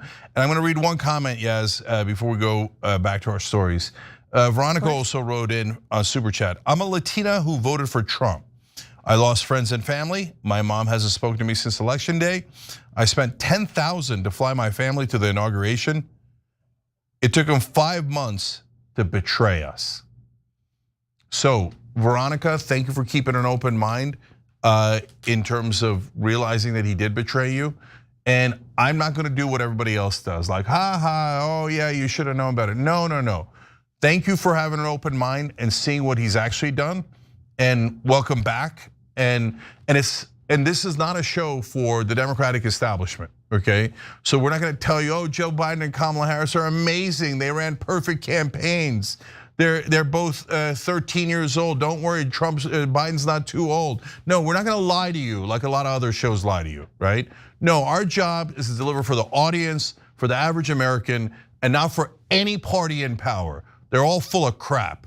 So we got to get our country back, and we're going to do it together. All right, now Yaz, an important story regarding Iran. Yeah, kind of exactly that. So let's roll the tape. There's an awful lot of people I notice right now saying how they're true MAGA and they're pure MAGA. I don't think anybody at Fox can possibly be true MAGA and hardcore MAGA. And the reason is, to be brutally frank, when President Trump had the election stolen from him, and had the White House taken away because everybody at Fox takes a paycheck from Murdoch. You all supported DeSantis and Nikki Haley and whoever else came along, right, as a opportunity to replace President Trump. So if you work at Fox, by definition, you can't be true MAGA. It's impossible. Well, as Cenk said, they're all full of crap. The Republican Civil War has reached the point where right-wingers are now attacking Fox News. On multiple occasions this week, Steve Bannon called out the conservative network and even went so far as to claim that if you work there, you can't be true MAGA. Here's another moment from just a few days ago. I don't want to hear, oh, we got American troops in Iraq. Why we got American troops in Iraq? Because Fox News and all of them and Bush lied to us. Lied. This was not it wasn't a failure of intelligence or we made some bad calculations. It was bald-faced lies. So we're going to go a little bit deeper into the war within Trump's base. But first, Cenk, we've seen hints of this in the past where they would attack Fox News or, just things that were said on Fox News, certain anchors or whatever, different hosts. But we've never really seen anything quite to this extent. So are you surprised that we're seeing them completely just turn their backs on Fox News? Because it's almost like, where are they going to get their news from? Yeah, well, that's the state of affairs now that is so interesting. They are not getting their news from Fox News as much as they used to. Now, there's tons of people still watch Fox News, and that's why people online refer to like boomer neocons that got brainwashed by Fox News. Because where I disagree with Steve Bannon on a ton of things, including that the 2020 election was stolen. No, it wasn't, okay? So there's plenty to disagree because we're on different sides. That's why I don't agree with Steve Bannon on that. But he's now telling his audience the truth about Fox News. It's because they're now political opponents, right? Bannon doesn't want to go into Iran, and Fox News definitely wants to start another war. But in the midst of this fight, they're beginning to spill the tea about each other. And Bannon is absolutely correct that Fox News lied us into Iraq war. One of the top people who did that was Sean Hannity. So you're gonna see here, they're in open warfare against each other. So Tucker Carlson also hit Sean Hannity saying, along similar lines, you guys have started wars before, you wanna start wars now. And so I love that they're in open revolt, and I think that you have to give credit where credit is due. Not that they're right about everything, guys. Just agreeing on one thing or giving one piece of credit honestly does not mean you agree with everything they say. Please, please. This is not that hard to figure out, okay? But on this, can you agree with Steve Bannon that Fox News lied right-wingers into the war with Iraq? Of course they did, of course that's true. And are they trying to lie them into the war in Iran? Absolutely. Rupert Murdoch is the biggest warmonger of my lifetime. There isn't a war that he hasn't wanted to snuggle with and make out with and push onto the American people and make us fight it, make us pay for it. So the fact that they're taking on Murdoch and Fox News is awesome news. And yes, you're gonna see it in the comments that she's gonna read for you guys from other MAGA, etc. It's in the beginning, they don't want to take on Daddy Trump because they're worried that everybody on their side likes Trump. And strategically, they're not wrong from their point of view on their side because they're trying to win Trump over to their side. And if they insult him even a tiny bit, you know how thin-skinned he is. Oh no, they hurt my feelings. I'm going with the neocons, right? Yeah, he'll do that until his polling's in the 20s. Anyways, so that's why instead of directly attacking Trump, they're attacking one another and they're attacking Fox News and they're going to war internally and trying to win Trump over to their side.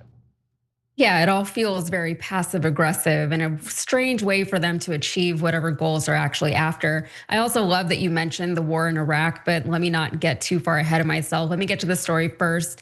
Then we'll get to that. So in addition to attacking Fox News, Steve Bannon is putting out a dire warning. In an interview with Tucker Carlson, he and Tucker were careful to put most of the blame for Trump's foreign policy decisions on the war hawks surrounding him rather than Trump himself. But they did say that getting involved in another foreign war would break up Trump's coalition. Take a look.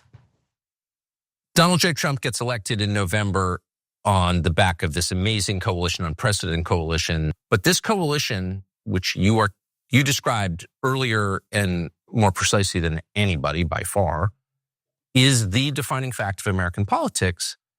And it kind of feels like it's being blown up over this war in Iran. And I'm a big supporter of Israel. Yes. And I'm telling people, hey, if we get sucked into this war, which inexorably looks like it's going to happen on the combat side, it's going to not just blow up the coalition, it's also going to thwart what we're doing with the most important thing, which is the deportation of the illegal alien invaders that are here. Well, Donald Trump, for his part, as you can imagine, is not too happy that his former friend and ally Tucker Carlson is calling him out publicly. So here's how Trump responded to a reporter's question about Tucker yesterday. What was the response to Tucker Carlson criticizing you, saying that you were complicit in the war? I don't know what Tucker Carlson is saying. Let him go get a television network and say it so that people listen. And quickly, have you spoken? And on Truth Social last night, he posted this: somebody please explain to kooky Tucker Carlson that Iran cannot have a nuclear weapon.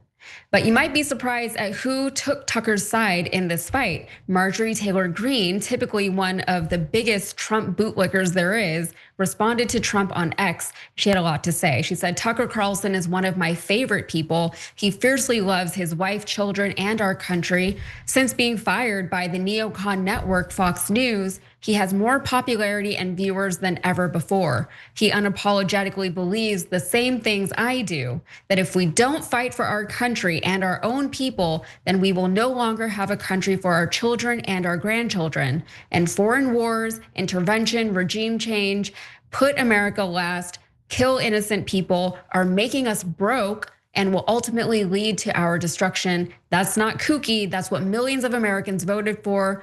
It's what we believe is America first. So Candace Owens responded to Trump's attack on Tucker with this. She said, Donald Trump just completely fractured his base, and he did it for the very neocons who minted the Never Trump movement. Truly unbelievable. And of course, Alex Jones backed him up, saying, I am proud that Tucker Carlson is standing his ground against the psychotic warmongering neocons that have brought the world to the verge of thermal nuclear Armageddon.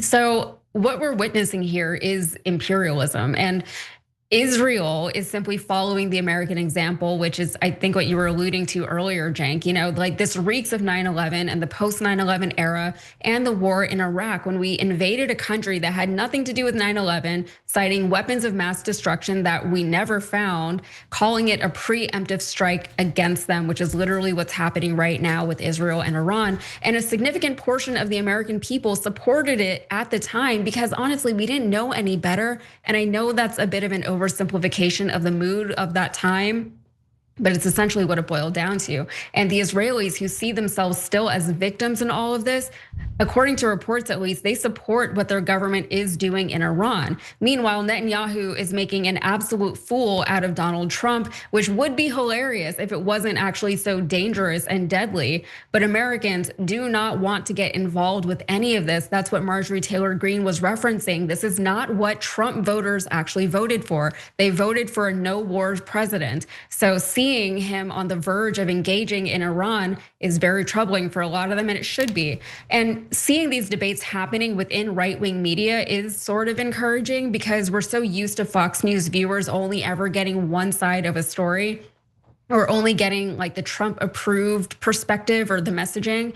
It would be nice if these conversations actually had some bearing on the administration and the way that it proceeds. But Trump, honestly, like he's just gonna do whatever makes him look and feel the most powerful. So what do you think, Cenk?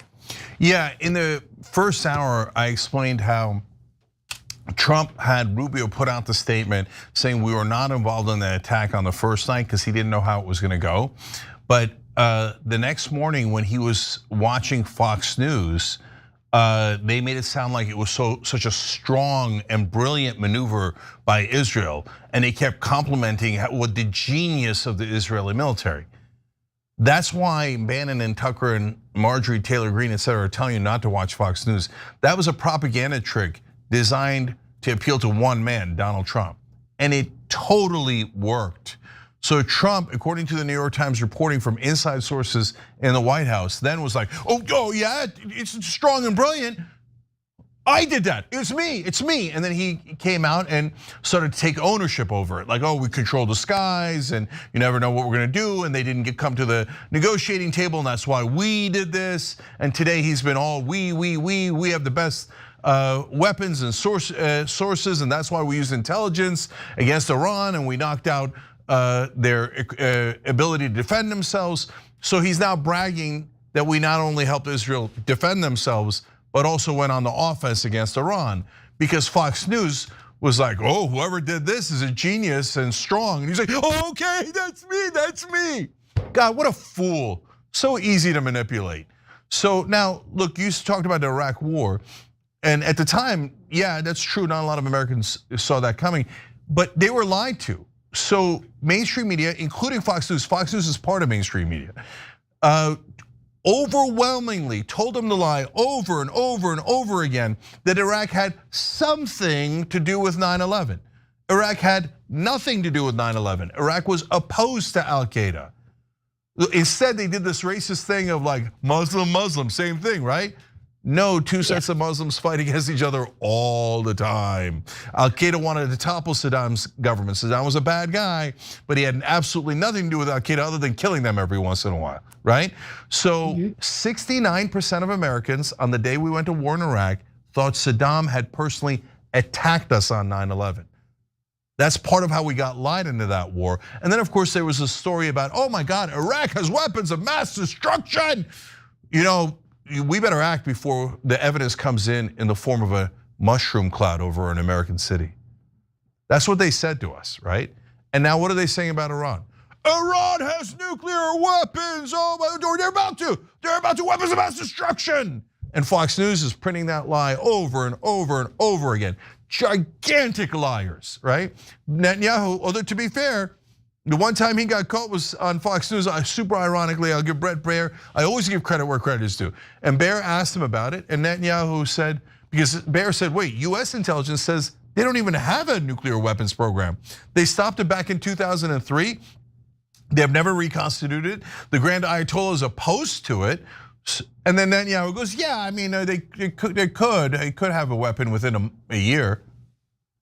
What happened to any week now, any day now, and I had to go, right? And of course, Netanyahu is a giant liar, and he's been saying that Iran was about to have a nuke since 1995. But there were shows on the air that were opposed to the Iraq war and did see through the lies. Two of them. One was Democracy Now!, national shows. There's local shows too, a couple of those, about a handful of those. But on the national level, there was Democracy Now! With Amy Goodman, who's a hero for that, and the Young Turks. So we've been around for 23 years, oldest show in internet history, first YouTube partner ever, and we were on the air. And Ben Mankiewicz and I were at the time going, no, don't go in, just like we are today. Don't go in, it's a trap. Don't go in, it has nothing to do with us.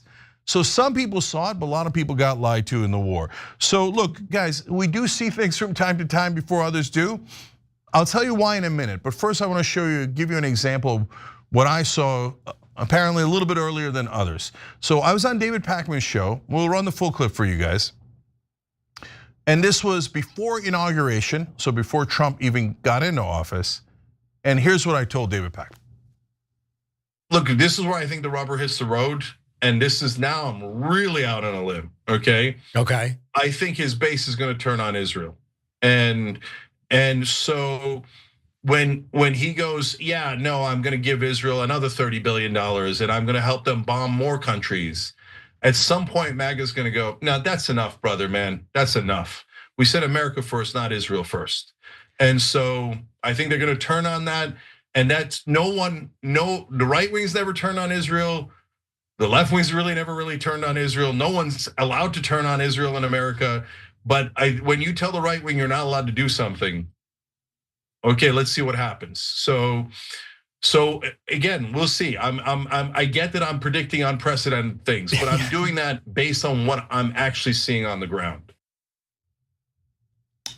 And here we are. Tucker Carlson, Marjorie Taylor Greene, Steve Bannon, Jack Posobiec, Mike Cernovich, Candace Owens. List goes on and on. Charlie Kirk says, oh, I love Israel, but I don't know if they should do this. Why does he say that? Because there's a giant uprising in his own audience. He did a poll of his audience. You want to see how it turned out? Should the US government get involved in Israel's war against Iran? 10% yes, 90% no. 90% of Charlie Kirk's audience said no, do not go to war with Iran. Right now, Trump is going to war with Iran. So Trump is wrong. So guys, why did I think that was gonna happen when before inauguration, everyone on the left thought I was totally nuts to say that, right? Because I actually talked to them and I listened to them. And I know it's heresy to talk to the other side, heresy to listen to them and treat them as human beings, fellow citizens that we should have a conversation with. I know that there's a lot of disagreement and we think they do terrible things and they think we do terrible things. But as citizens, as fellow Americans, if we don't talk to one another and we don't listen to one another, the guys up top are always gonna win. They're always gonna get us to fight each other. So when I went on the right-wing shows and I went on independent shows, what I heard, not from just the hosts, but from their audience, was this giant clarion call for, we're actually anti-war. We're not lying, we're not kidding, we're anti-war. So they're not gonna agree with us on immigration. They're not gonna agree with us on a lot of things, but we agree on this. That's why I said it, and that's why it's true today. Yeah, and speaking of giving credit where it's due, I just want to say this real quick, Cenk. This is why I think you're great. This is what I appreciate about you. I don't know anyone else who really called out the reason that so many Americans supported the invasion of Iraq, and it was racism, right? I've always believed Americans just couldn't tell the difference between Saudis and Afghans and Iraqis, so they just supported the invasion of someone over in the Middle East as retribution for 9/11. But yeah, it's hard to remember what that time was like here in the US. But we had been hearing at that time that this is what needed to be done to protect ourselves from foreign threats. Before 9/11, most Americans didn't even realize that we had foreign enemies who hated us so much that they'd want to attack us directly on our own soil. So our fear was then weaponized to garner support for that war. Now we're seeing a very similar pattern playing out in Israel. Israelis feel like victims. They feel as though their neighbors are all against them. And they have been told, not just for years, but for decades, that Iran has nukes and Iran is on the brink of having nukes. And Trump pulled out of the Iran nuclear deal because Benjamin Netanyahu wouldn't be able to use that as propaganda against his own people as long as that deal was in place. So the deal was pulled, it was never replaced with anything else. So now the narrative again is Iran has nukes or Iran is about to have nukes. Iran doesn't have any nukes, Israel has nukes, and I'll leave it there. All right, last thing here, guys, unitedagainstwar.com, go sign the petition. Anybody who votes yes for this war, never gonna vote for them again. You vote against them in your own primaries, whether you're a Republican or a Democrat. If we had this rule in place during the Iraq war and we had done a pledge large enough, then Hillary Clinton wouldn't have been the candidate in 2016. The whole world could have been different. Could have been Bernie Sanders, or could have avoided so many of these wars, right? Make a pledge, whether they're a Democrat or Republican, you're gonna vote for a different person in your own party in the primaries against the warmongers, unitedagainstwar.com. And then finally, look, to your point about racism, even Candace Owens, of all people, so she's against this war and she had some good comments today and I'm like, oh, okay, that's good and I like that. And then later on, I'm like, oh no, don't say that, Jesus Christ, right? So there's still tons of things we disagree with, even within this issue, it happens, right? But she did say something powerful the other day that really did affect me. She said, I realized that mainstream media in this country convinced me to be racist against Muslims. They told me that Muslims were all terrorists and savages and all they believed in was violence. And now that I've woken up and I'm looking around, they've been the ones that have been attacked over and over and over again. The Muslims aren't occupying the Israelis. The Israelis are occupying Palestinians and Muslims. A lot of times Israel doesn't get attacked. Israel does the attacking, and we just saw it spectacularly with Iran right now. They did the attacking. They started the war. But American media, my entire life has been telling you, dark Muslims, they're terrorists. You should be really worried and afraid and fearful and hate. And and filled with hate towards Muslims. Why? Why do we hate Muslims? Where did that thought even get into the minds of Americans? And who planted that thought there? So, look, it doesn't matter what you think about race at the end of the day today. Today, what matters is America doesn't need to be in this war. It is not our war, and we should not go die there and spend trillions of dollars like we did in Iraq. UnitedAgainstWar.com. We'll be right back. My button is bigger than yours and my button works.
All right, let's go to Super Chat. MJSC writes in, what pisses me off is in Iraq war veterans that they won't be sending their kids. Barron will not be going. I have 3 boys, 20, 18, and 15. It'll be my kids dying in this war. So yeah, of course, Barron's gonna find some bone spurs real quick, right? Just like his papa. The autonomous penguin says, so Trump's gonna side with a rogue state that got us into a disastrous Iraq war over his own base. He wrote in Kenny, I don't know if he means that in Yahoo, has been lying to Congress with false intelligence for 30 years. Absolutely shameful. That is true. Urban Subsat writes, since US do not need this war for your citizens' sake and for the good of the world, fight for America first, TYT, from your real ally, Singapore. Interesting. Okay, Singapore weighing in with the anti-war vote. I like it.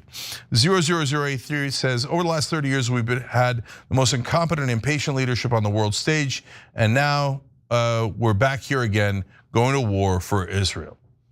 Well, guys, I mean, part of what we're saying here is, what I'm sensing is both from the left and the right, this giant awakening where we're kind of waking up out of a hypnosis and going, wait, why do we have to do everything Israel tells us to do? Why is it the most important thing in the world to follow all of their orders and commands? No, it's not. Right, exactly. No, it's not. That's just a lie you were told. Land of the free, home of my rants, writes in, aiding Israel in a war, it initiates risk dragging the US into a wider conflict, fueling extremist backlash, could spark attacks on our soil, just like the blowback that led to 9/11. He writes, continues, let's not forget FBI testimony to Congress 2002 on why bin Laden attacked on our soil because of US policy in the Middle East. Netanyahu agenda is to destabilize the region for his own greater Israel. Yes, well, for whatever it's worth, I don't know how much it's worth, but bin Laden's letter did write in, it was because of the Israeli occupation. Of course, nobody ever bothered to report on that because you're not allowed to report on things like that. And I don't really care what bin Laden thinks, but I do care that we not needlessly get dragged into these wars. All right, we'll be right back.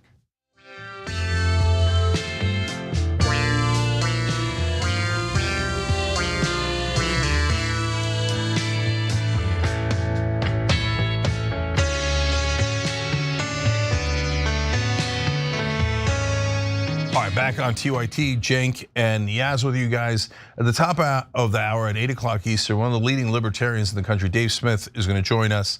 He is definitely also anti-war, and now says he regrets his vote for Trump and thinks he should be impeached. We're gonna have that conversation in about 15 minutes. Right now, Yaz, what do you have next for us? All right, we have Harry Enton. Let's roll the tape. It's called the One Big Beautiful Bill, and it will be the biggest bill ever passed in our country's history. It will include the biggest tax cuts, regulation cuts, military supremacy, and just about everything else.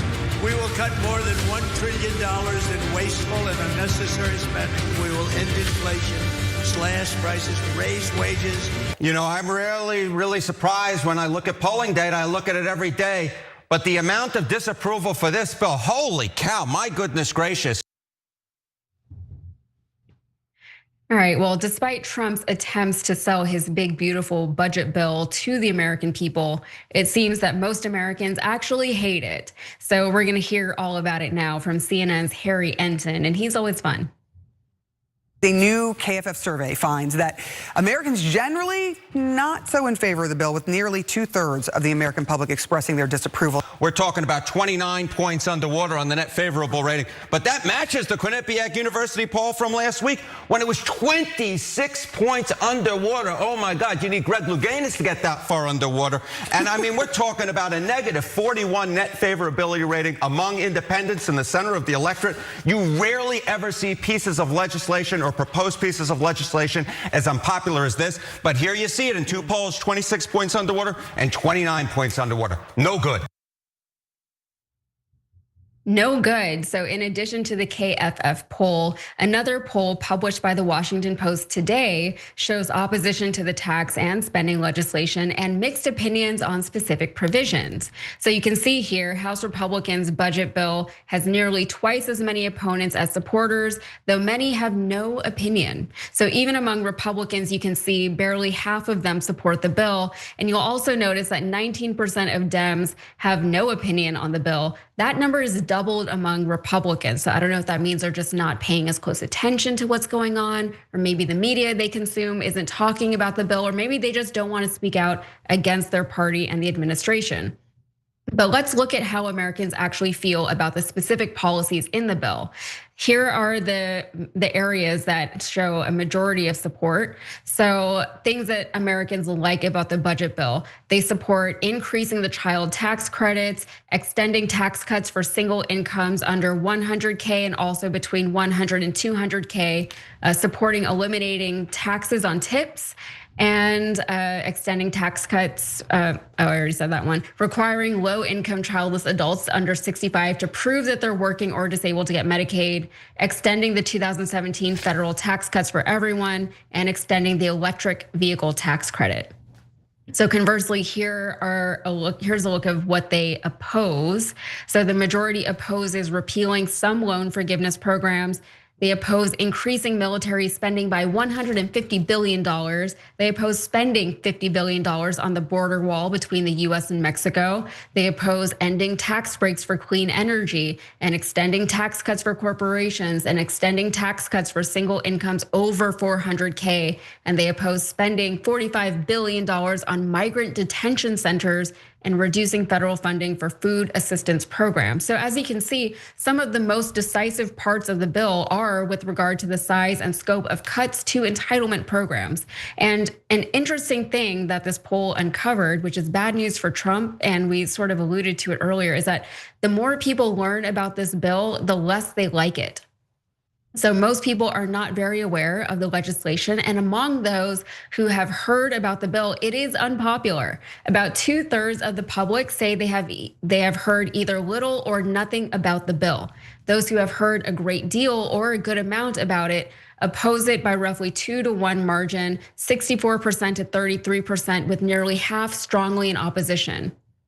Well, of course, people haven't heard enough about the bill. It seems like half of our representatives who voted to pass the bill in the House haven't even read the bill. So how could the public, especially Republican voters, be expected to be educated on it? Cenk, do you think that we as voters have a responsibility to stay informed on matters like this one, like the details and contents of such a huge spending bill, especially when our own representatives are themselves not informed? Or is there just nothing we can do about it now since there's no immediately upcoming election?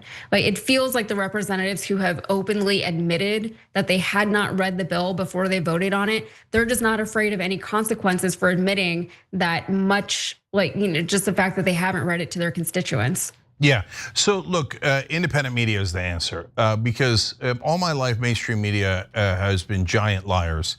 They never tell you what the American people actually want. They tell you what the elites want and pretend that the American people want it. And this poll shows you exactly what I'm talking about. And I'm gonna give you productive answers as to what we should do in a second as well. But first, as to how badly this bill is doing right now. Guys, 17% of independents approve. You could, if you're a Republican, you can make any excuse you like. If you're a MAGA and you love the bill, okay, go ahead. But 17% of independents is a disaster. And we're a fair show. We're not one of these partisan hacks. Oh, our side is great, your side is terrible, right? So no, when Joe Biden was in the low 30s with independents, I came on the show in 2023 and said he cannot recover. You can't be this low with independents and win an election. I mean, the age is super relevant, but whether it's the age or anything else, the jury's come in. You can't be this low with independents. And so that's what I'm telling you, Republicans. Now, it doesn't mean the bill's not gonna pass because almost everyone in Congress is a crook and they can't wait to give themselves tax breaks, right? Let alone deregulation and all the other goodies in here for corporations that are all of their donors. It'll pass. But Republicans, if later the country holds it against you, don't be surprised. They told you ahead of time they don't want the damn bill. Now, when you get into the details, that shows you exactly what the American people do and don't want, right? So yeah, I read it to you, but I just want to focus on a couple of things here. Child tax credits. What did we tell you about Biden? We said when he put that in for a year in the beginning of his term for the COVID relief bill, it was the single most popular thing that he did. And when he took it away, that's when his ratings started to decline. And we said, oh my God, no, fight for the child tax credit. And progressives in Congress said, no, trust Biden. And of course, the corporate Democrats were like, we don't really want to do it. Are you kidding me? Our donors don't want that. Anyway, where is it? Oh, look, that's the #1 provision in the bill at 72% approval. Told you. Why? Because it's not complicated. Look at the others, right? Ending tax cuts for people making under $100,000, 71%. Eliminating taxes on tips for people who are middle class and work at 65%. Those are the most popular provisions in the bill. Why? Because they go to you, obvious. It's so obvious. Isn't it amazing how much mainstream media has brainwashed the American people and lied to you your whole lives? Of course, give people what they want instead of what the elites want. Now, what do the mainstream media always says? Oh, people love tax cuts. No, they like tax cuts for people making under $100,000. Do they like tax cuts for people making above $500,000? Or $400,000? Good news, it's in the poll. Let's look. Oh, ending tax cuts for single incomes above $400,000. Deeply unpopular at 29%. At the bottom, nobody, and I've told you this 100 times, I wrote it in my book, Justice is Coming.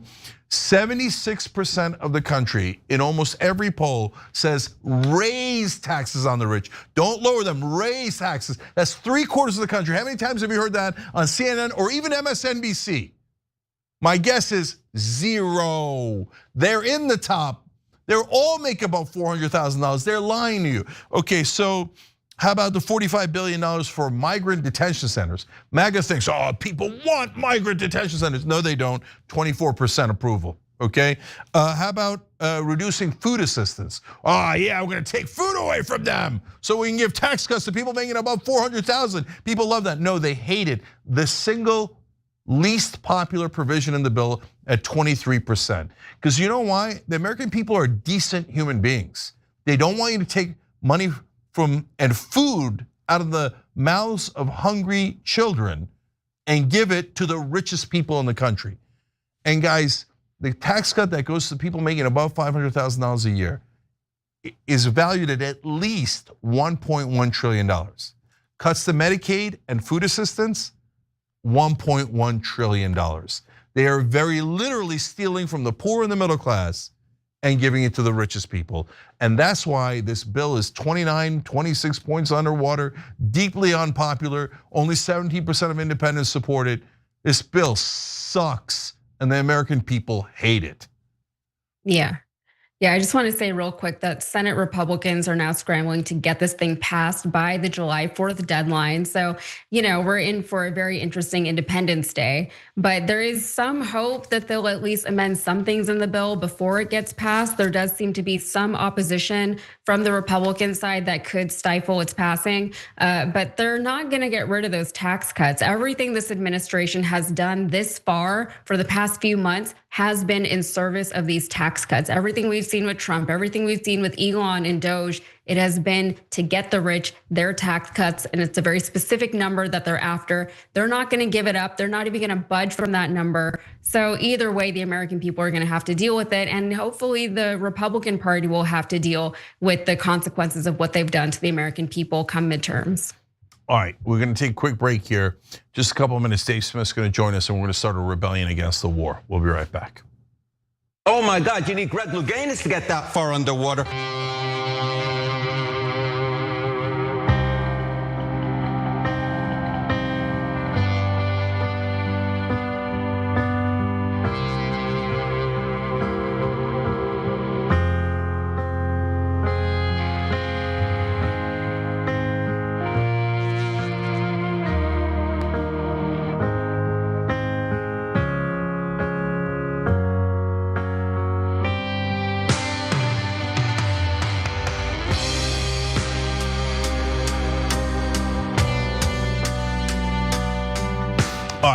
Let's go to Super Chat again. Jerry Olson said, Cenk, relax. We learn about the nuclear bomb through a signal message.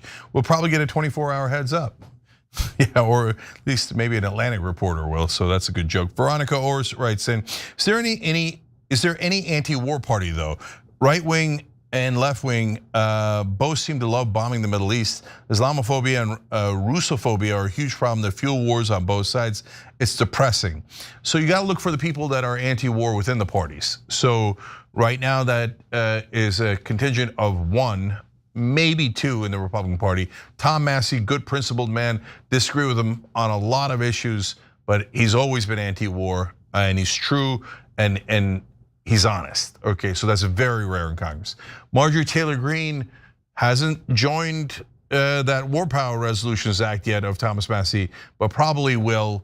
I wouldn't call her the most honest person in Congress as I would with Massey. Well, the second most honest after Bernie Sanders.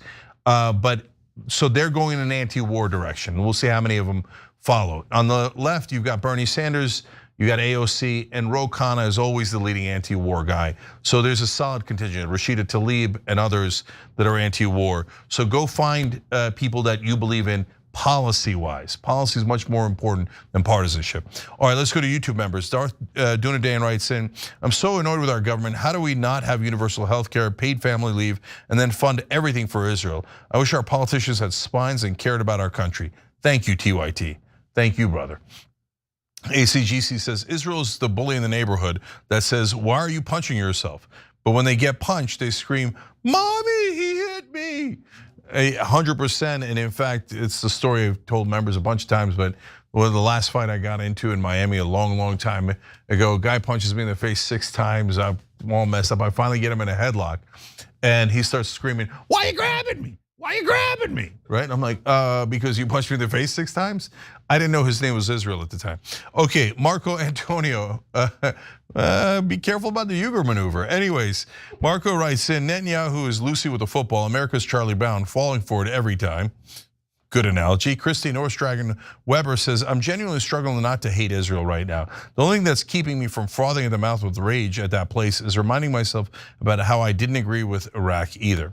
Christy, look, hate isn't gonna solve it. I get it. It's so hard not to be intensely frustrated with Israel, and certainly their evil leaders like Netanyahu, Ben-Gvir, and Smotrich. But they have had other governments in the past. They've had left-leaning governments in the past. They've had governments that offer peace treaties in the past, right? So we've got to get them back to some semblance of sanity. But hate isn't gonna solve the problem. That I'm positive of, right? Martin Luther King was right. Hate can never drive out hate, only love can. Because if you keep hating the other side, you're never gonna get to any kind of peace. Once you begin to identify with each other and empathize with each other, that's when you get the peace. Fernando Gerardo Garcia writes in, stop the war, no matter what it takes or who we have to team up with, even Marjorie Taylor Greene. Well, I agree. UnitedAgainstWar.com, pledge to never vote for anyone who votes yes for this war. We'll be right back.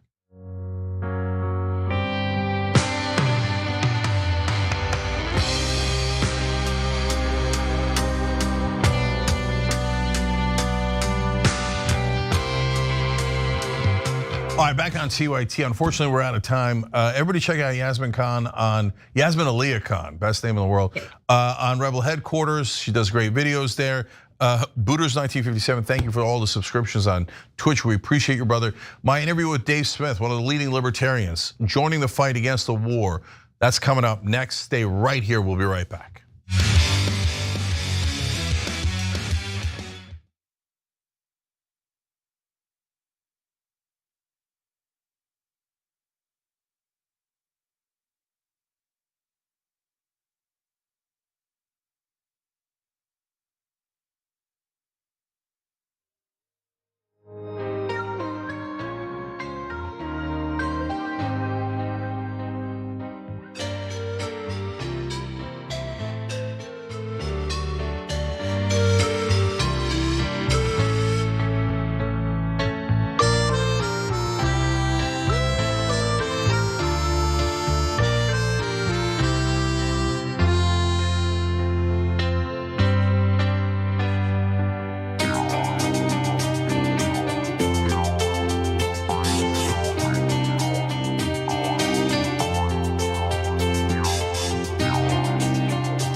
Back on the Young Turks. Joining me now, Dave Smith. He's one of the leading libertarians in the country.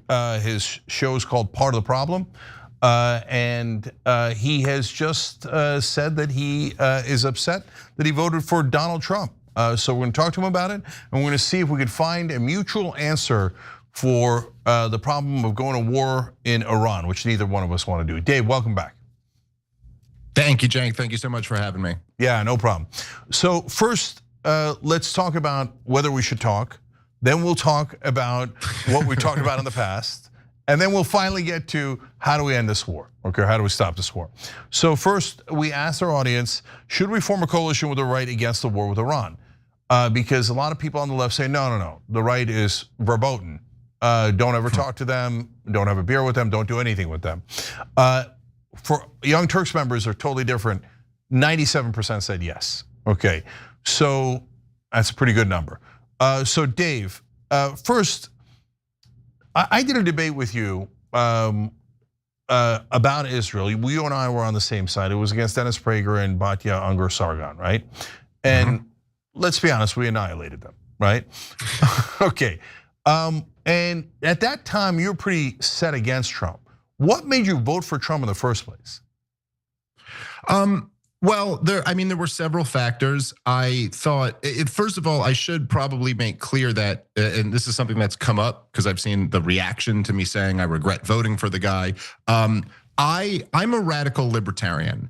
And I look at voting in a different way than I think a lot of other people do. I don't look at voting as like a full endorsement of somebody in every position that they have. Libertarians, and I believe we're right about this, we view governments inherently as instruments of tyranny and force. And that doesn't, by the way, I'm not even saying some libertarians might argue, and I would probably agree, that there might be some legitimate functions that could be done by an instrument of tyranny and force. But nonetheless, that is what they are by their very nature.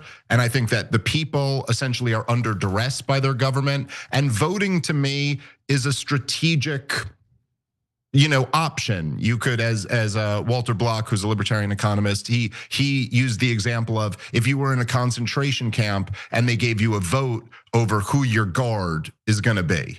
Now, that doesn't mean that you endorse being in a concentration camp or you endorse everything that this guard is going to do. You're simply saying, I think this guard is going to be a little bit more just than that guard is. Now, I supported Donald Trump for several reasons.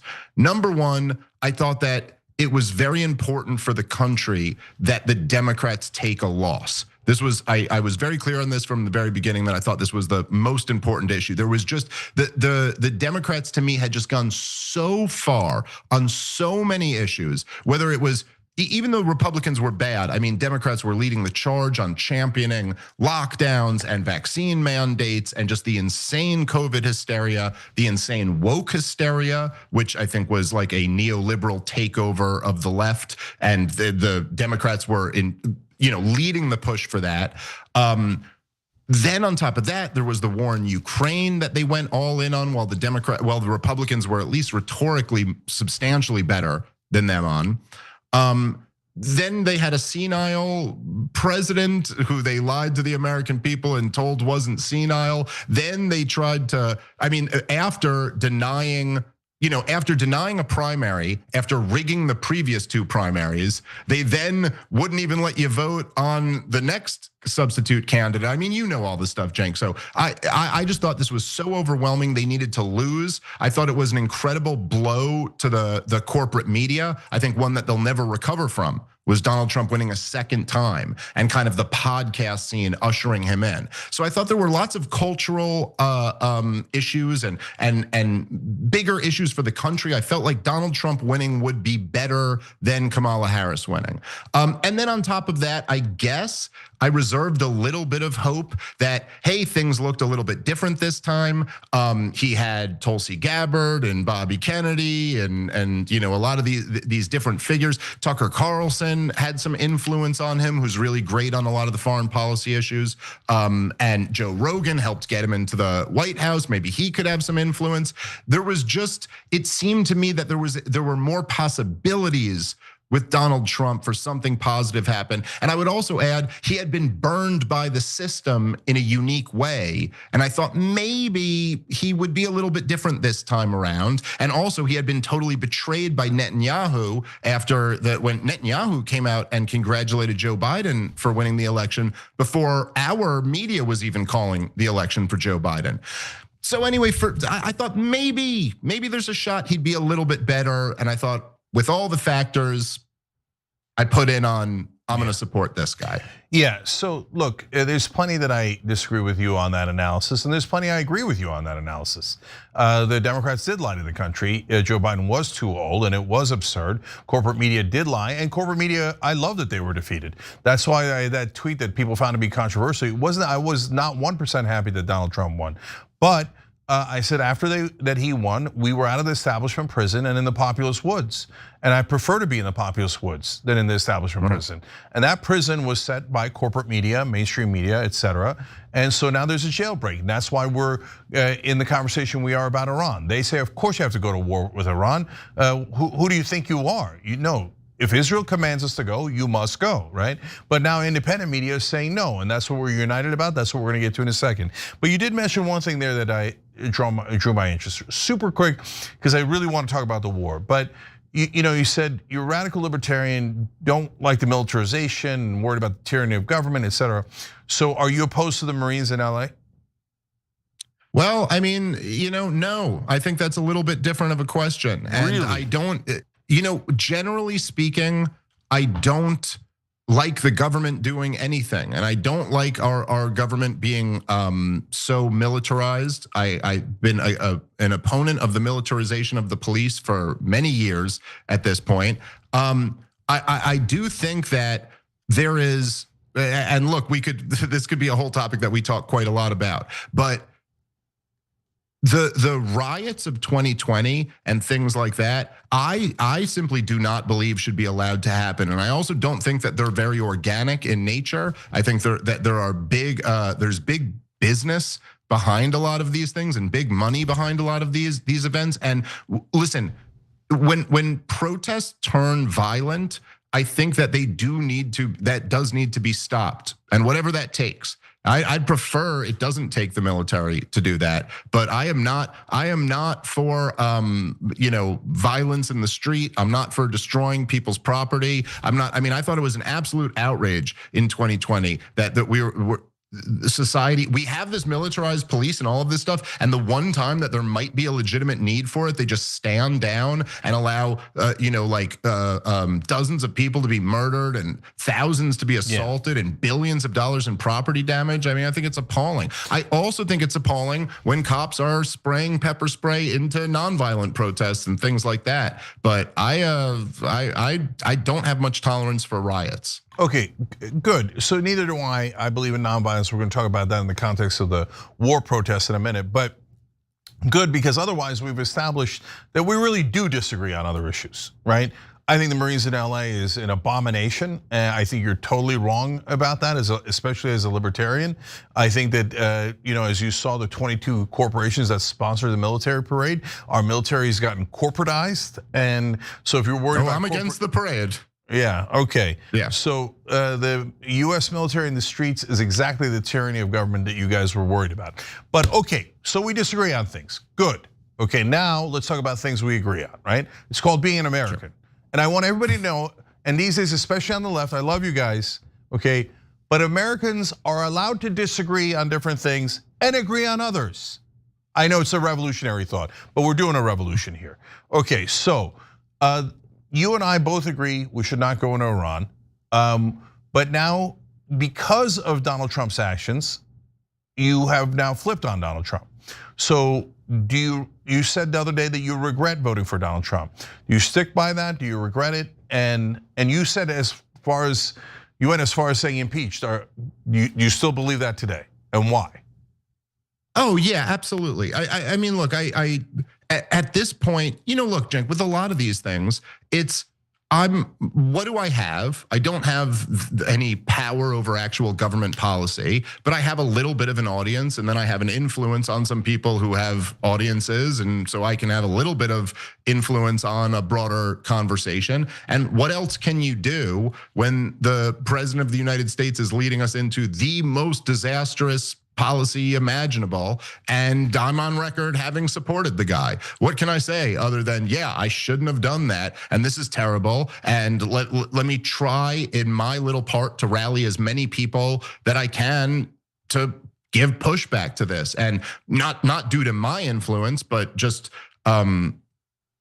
in a very good turn of events, and because some people have shown real integrity, and also because I think there's a certain desire amongst the people. But we've seen a lot of very influential MAGA figures really say that they will not put up with this and they will not support this. And I think that's something that should be celebrated by everybody who is against the absolute catastrophe that a further escalating war in Iran would be.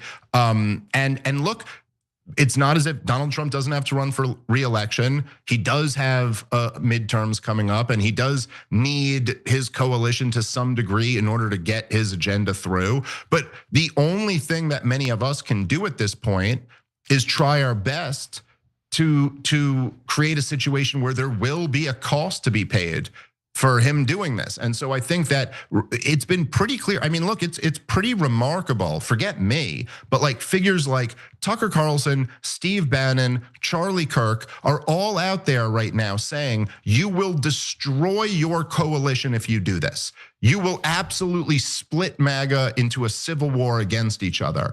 And so that is, if you think about it in the game of politics, a huge cost to be imposed on somebody. And so right in this very prescient moment, the fact that that cost is being imposed, I think is a great thing. And if I can play any part in that, then I'm happy to do it. And also, Cenk, as something that I think me and you kind of have in common, I don't know, man, when I get on these shows and I start talking, I'm just going to say what I think is true, And so, I didn't even like really plan out that I was going to say on Breaking Points the other day, like, I regret supporting him and he should be impeached or whatever. It was just like, I kind of knew it might happen because that's how I felt. But then I just started talking to Sager and Crystal and, that's how I feel. And why should he be impeached and removed? Come on. It's so obvious.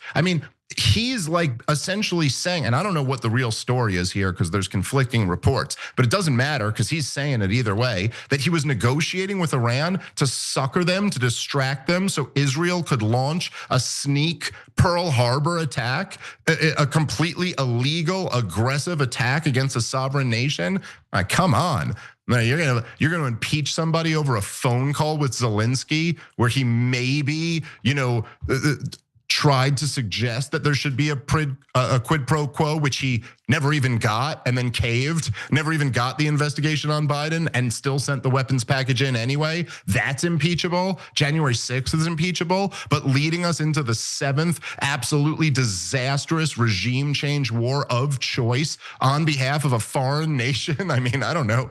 Cenk, I've heard it said before, remember who coined the phrase, but an impeachable offense is anything the Congress decides. Well, okay. Well, if our Congress wasn't a bunch of, hack, corrupt, blood-soaked monsters, this seems like maybe something they should pick. Maybe this should be the thing that you impeach a president over. Yeah. Worse than having an affair and lying about it. That's for sure. Yeah, unquestionable about that. So let's see if we can unite the country against this war. We're starting with progressives and libertarians here, right?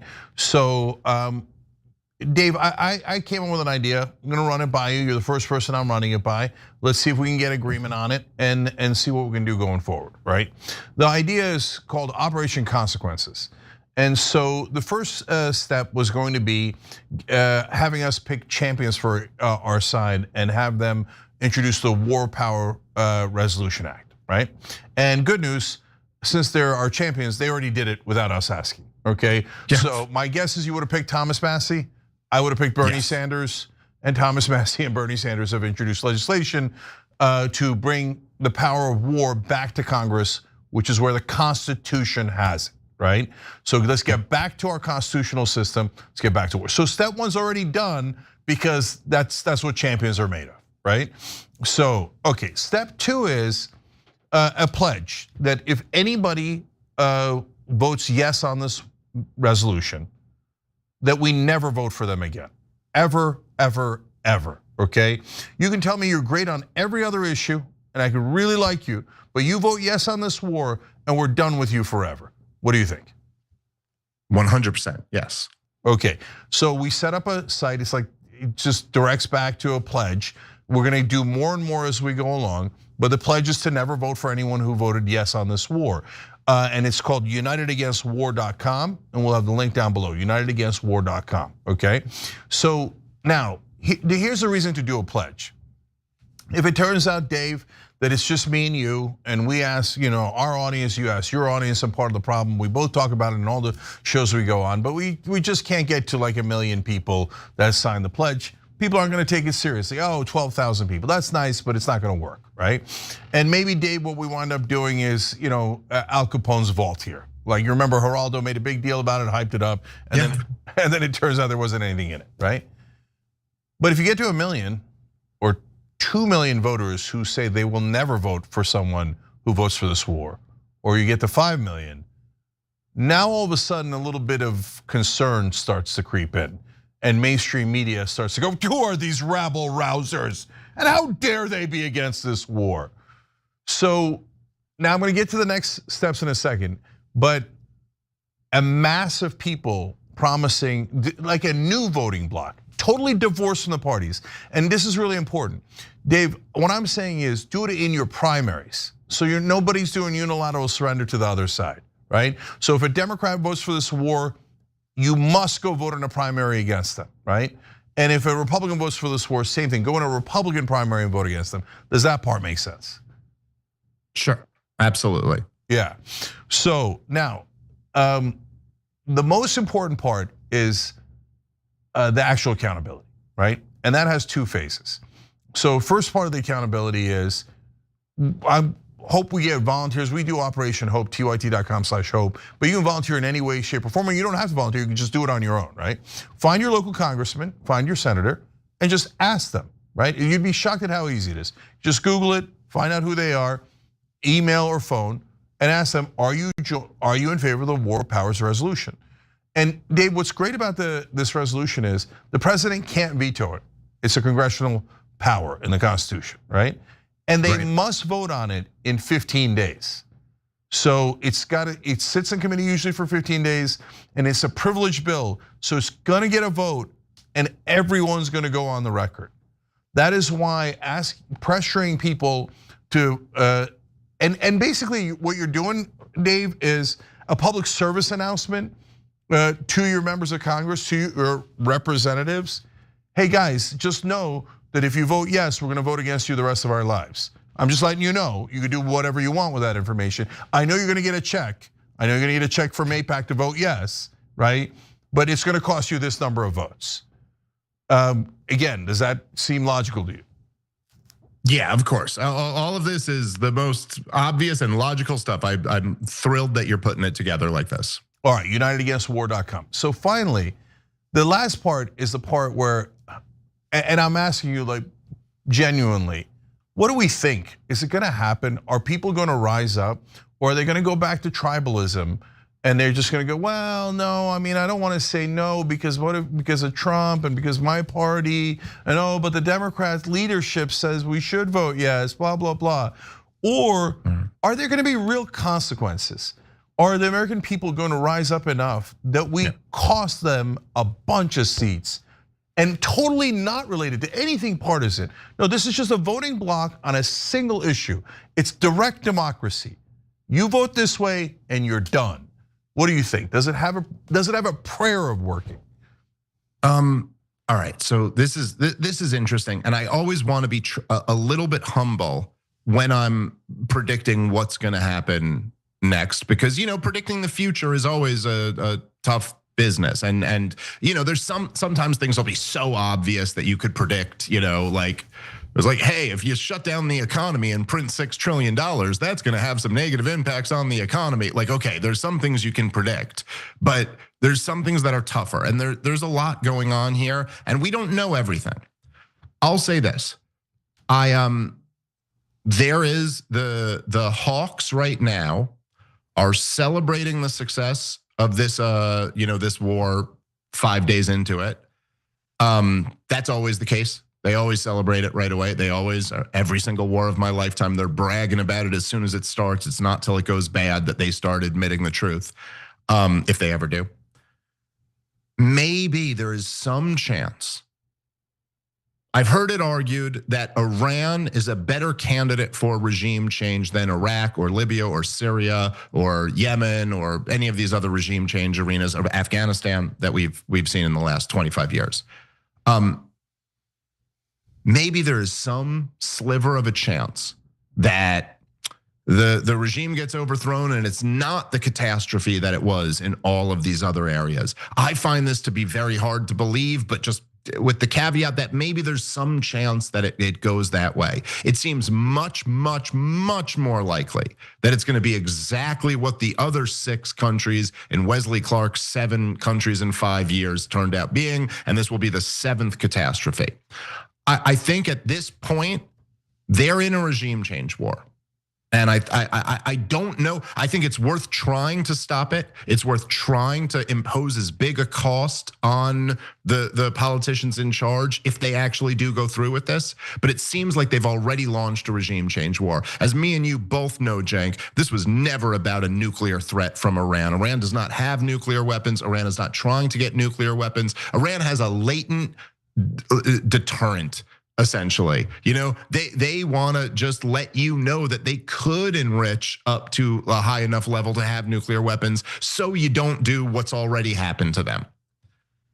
Everybody involved knows that, including Netanyahu, who's lying through his teeth about that. He doesn't really think Iran's been 3 years away from a bomb for 30 years. You know what I mean? Like, he knows. And so they're in a regime change war. This has been their goal the whole time. Donald Trump has signed off on it. He's backing it up. The question now is, if that is the case and they go through with it, okay, there's a couple major questions. Number one is, what can Iran actually get off? And I don't know that that's completely clear. I know that back in 2007, 2008, even the Pentagon was saying we can't go to war with Iran because they can touch all of our bases and all of our embassies. They can touch Israel. They can really inflict real damage. This isn't like the other puny countries we were picking on in the terror wars. Maybe things have changed a little bit since then. Maybe the technology and certainly Israel's drone strike there was something they couldn't have pulled off years ago. But I think the real question to get at the heart of what you're talking about here is, 9/11 happened in September of 2001. We invaded Iraq in 2003. They spent all of 2002 laying out this propaganda, this cover that was somewhat believable in the wake of 9/11. It was like, hey, 9/11 just happened. There's this rogue Arab regime that was in on 9/11 and is friends with the terrorists, and he's developing nuclear weapons or has nuclear weapons, and he's going to hand them off to the terrorists, and then they're going to nuke, Al Qaeda is going to nuke Kansas because Saddam Hussein gave them okay, now look. Obviously it was all bullshit, and obviously it was none of it was true, and these were not Saddam Hussein's friends, and he didn't have the weapons, but at least there was a cover story there. Here, there is no cover story. This is just clearly Israel's war. And also, they don't have control of the media in the way they used to. They don't have control of the narrative. And so with guys like me and you and hundreds more like us, who are all gonna be telling the truth about this to pretty big audiences, I don't see how all of that works. And if we really are entering this phase, we're entering a new phase in America. As much as we were in March of 2020, maybe even more so, this dynamic cannot stand.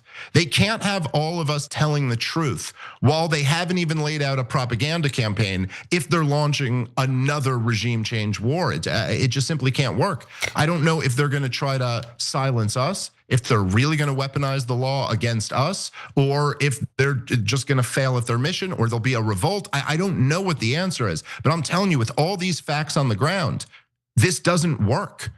And so we will see. We're in a whole new time right now. Maybe I'm wrong. Maybe cooler heads will prevail here. Maybe they will go back to the negotiating table. But I got to tell you, Cenk, I don't think so. I mean, every signal is that this regime change is going through. And so, again, I support doing everything we can to stop it, but I don't know what happens in the next chapter of this. Yeah, but it's going to be interesting. So let's talk about the upsides that you mentioned and the downsides. So is it true that it's a regime change war? Absolutely. And notice how quickly they move the goalposts, right? Because they started with, weapons of mass destruction. They're about to have nukes.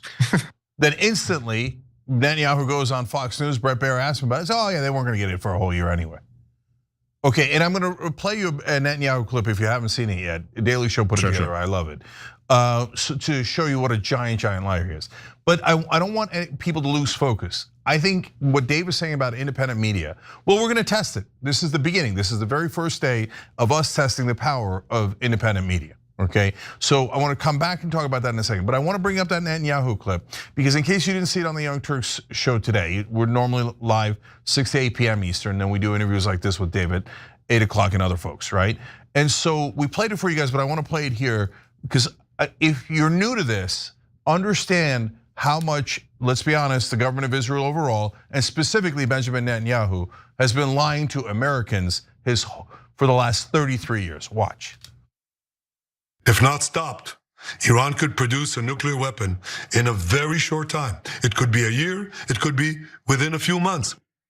They have the wherewithal, the stored up, preserved knowledge to make a bomb very quickly if they wanted to do it. Iran is so dangerous. Weeks away from having the fissile material for an entire arsenal of nuclear bombs. They're very close. They're 6 months away from being about 90% of having the enriched uranium for an atom bomb. Iran is gearing up to produce 25 bombs, atomic bombs a year, 250 bombs in a decade. Ladies and gentlemen, time is running out. Iran will be capable of producing alone, without importing anything, nuclear bombs within 3 to 5 years.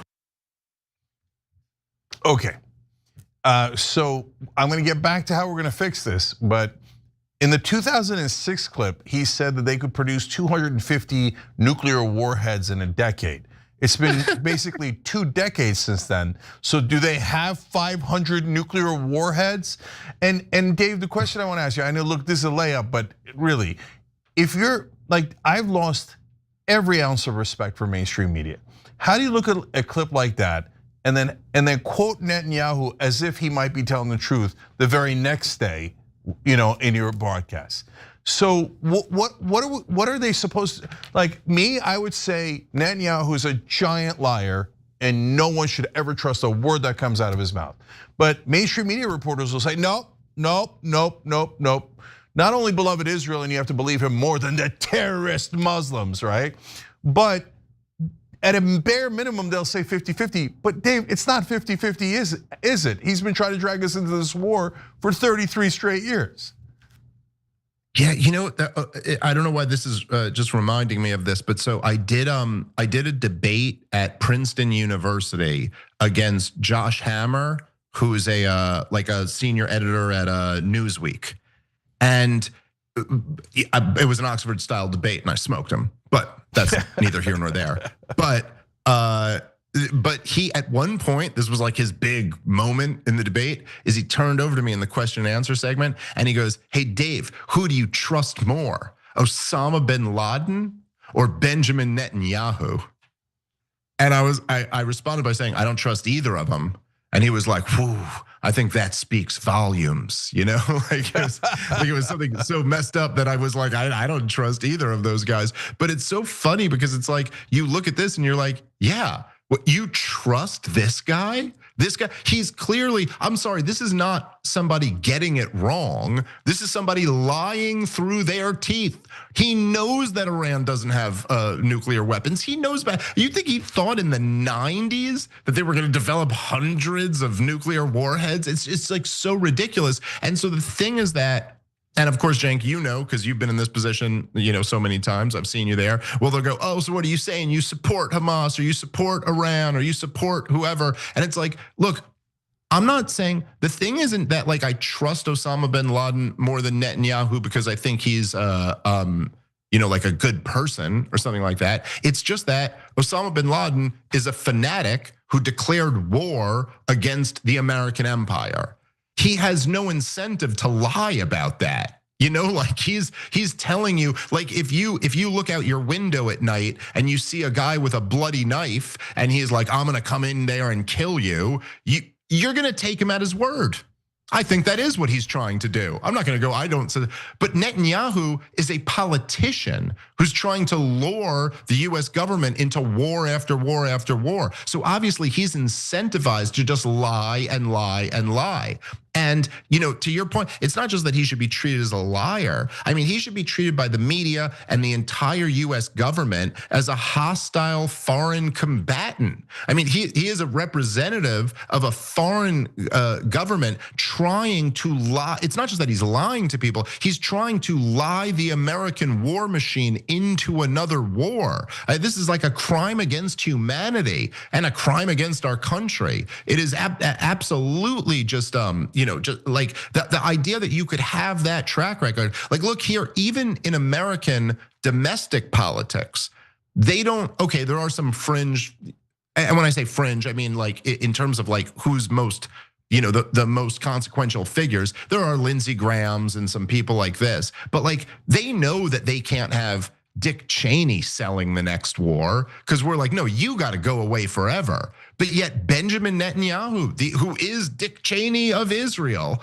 can still come and get rounds of applause in Congress and get a warm reception in corporate media. Yes, Cenk, I mean, that's a long way to answer your question to say, yes, anybody who's giving this guy a warm welcome at this point and not treating him like an enemy of our nation that he is, those people are disqualified from you ever giving them an ounce of trust or credibility again. Yeah, I would say that Netanyahu's lies against us is a crime against America, right?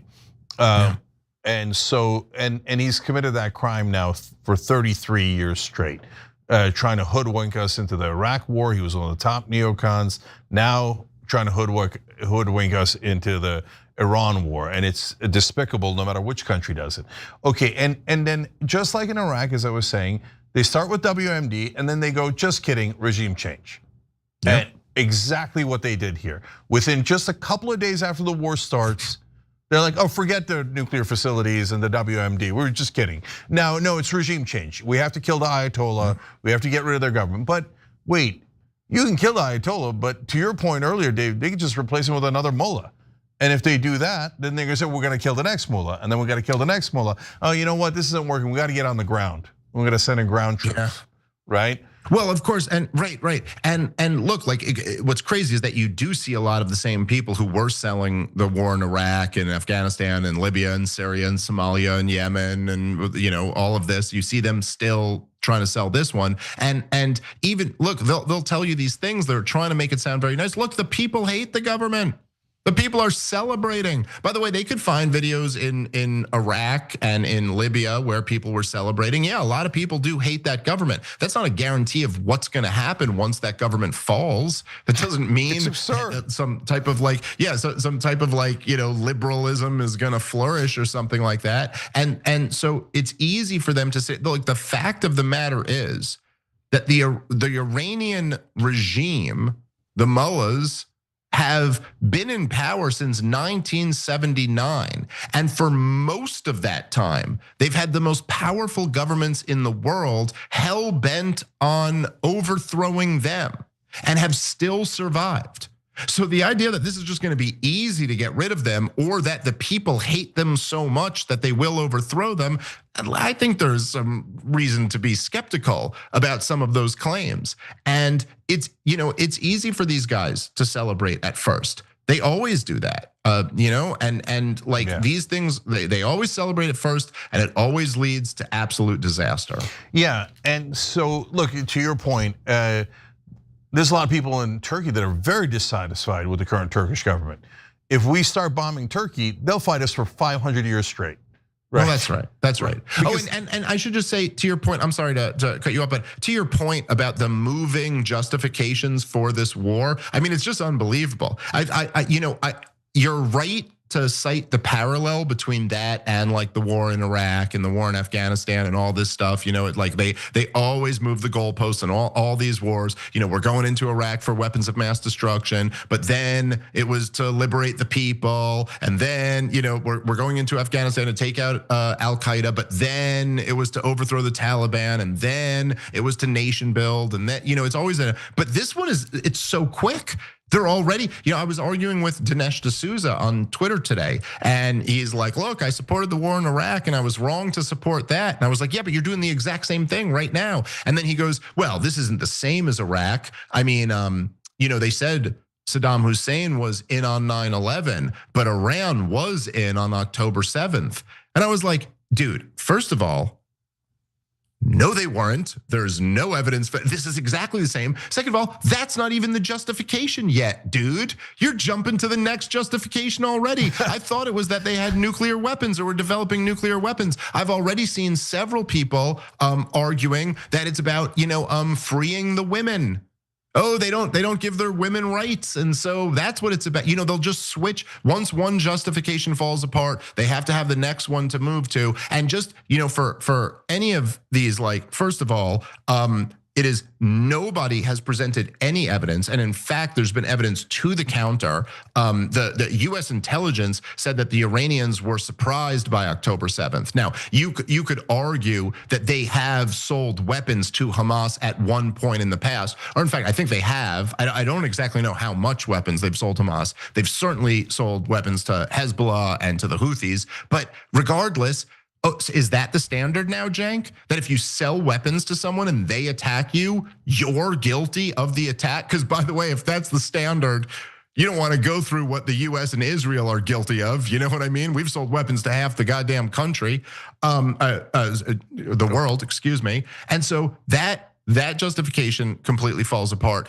But I will say, especially just because I'm on the Young Turks, I guess, that I think it is when they say the stuff about like the feminist stuff, I think that is to try to get the liberals and leftists on like, hey, come on, look at how oppressive this regime is to their women. I mean, you believe in women's rights and all this stuff. And look, there's no question that the regime in Iran is repressive to women. Okay, there's no question that Saddam Hussein was repressive to his people and Muammar Gaddafi was repressive to his people. But the worst thing that ever happened to the people, including the women of Iraq, was George W. Bush launching a war there. And the worst thing that ever happened to the people, including the women in Libya, was Barack Obama and Hillary Clinton launching a war there. And so, it's like you could sit here and tell me the story about how this government's unfair to its people and that we're going to go in there and overthrow them on behalf of them. But every time you do it, it ends up being the biggest nightmare for those very people that you're pretending to care about. Yeah, so I mean, reject all of that stuff. Yeah, Israel and neocons here in America as well are all saying, you're right, we're going to liberate the women there. Oh, really? Because Israel liberated 20,000 women in Gaza of their lives. Right. Or they care so much about women except all the women they murdered in Gaza. So now you'll excuse me if I don't buy that load of BS. Okay, so now back to the solution. One more thing here at least. Well, actually two things. So look, the way that I see this, Dave, is it's the powerful against the rest of us, right? There's a poll out today, only 16% of Americans think the US should be involved in this war with Iran, 16%. So that is a radical position, right? You're in a tiny, tiny minority if you think we should go to war in Iran. Okay, now you have tons of independent media, if not most of independent media, online media, podcasts, et cetera, saying don't go, this is crazy, right? Including a lot of the right-wing media. So, but mainstream media, cheerleading. We got the pom-poms out, we got the outfits back, and they're doing calisthenics, getting ready for the war, W-A-W, okay, A-R, you get it. Lindsey Graham is back out there going, war, we need more war, right? And all the politicians, but I think 87% of Congress at least takes money from AIPAC. So they're all like, war. So they're in the radical 16%. And I think most of that 16%, honestly, are people who got brainwashed watching cable news, because cable news loves war, right? So we all are kind of despondent because we think there's no way the 84% can beat the 16%, because the 16% have all the power. But to your point earlier, Dave, I think it's a different day in America. I think that mainstream media has lost a lot of power. I think the reason that the number is at 16% is because people aren't watching the propaganda on cable news anymore.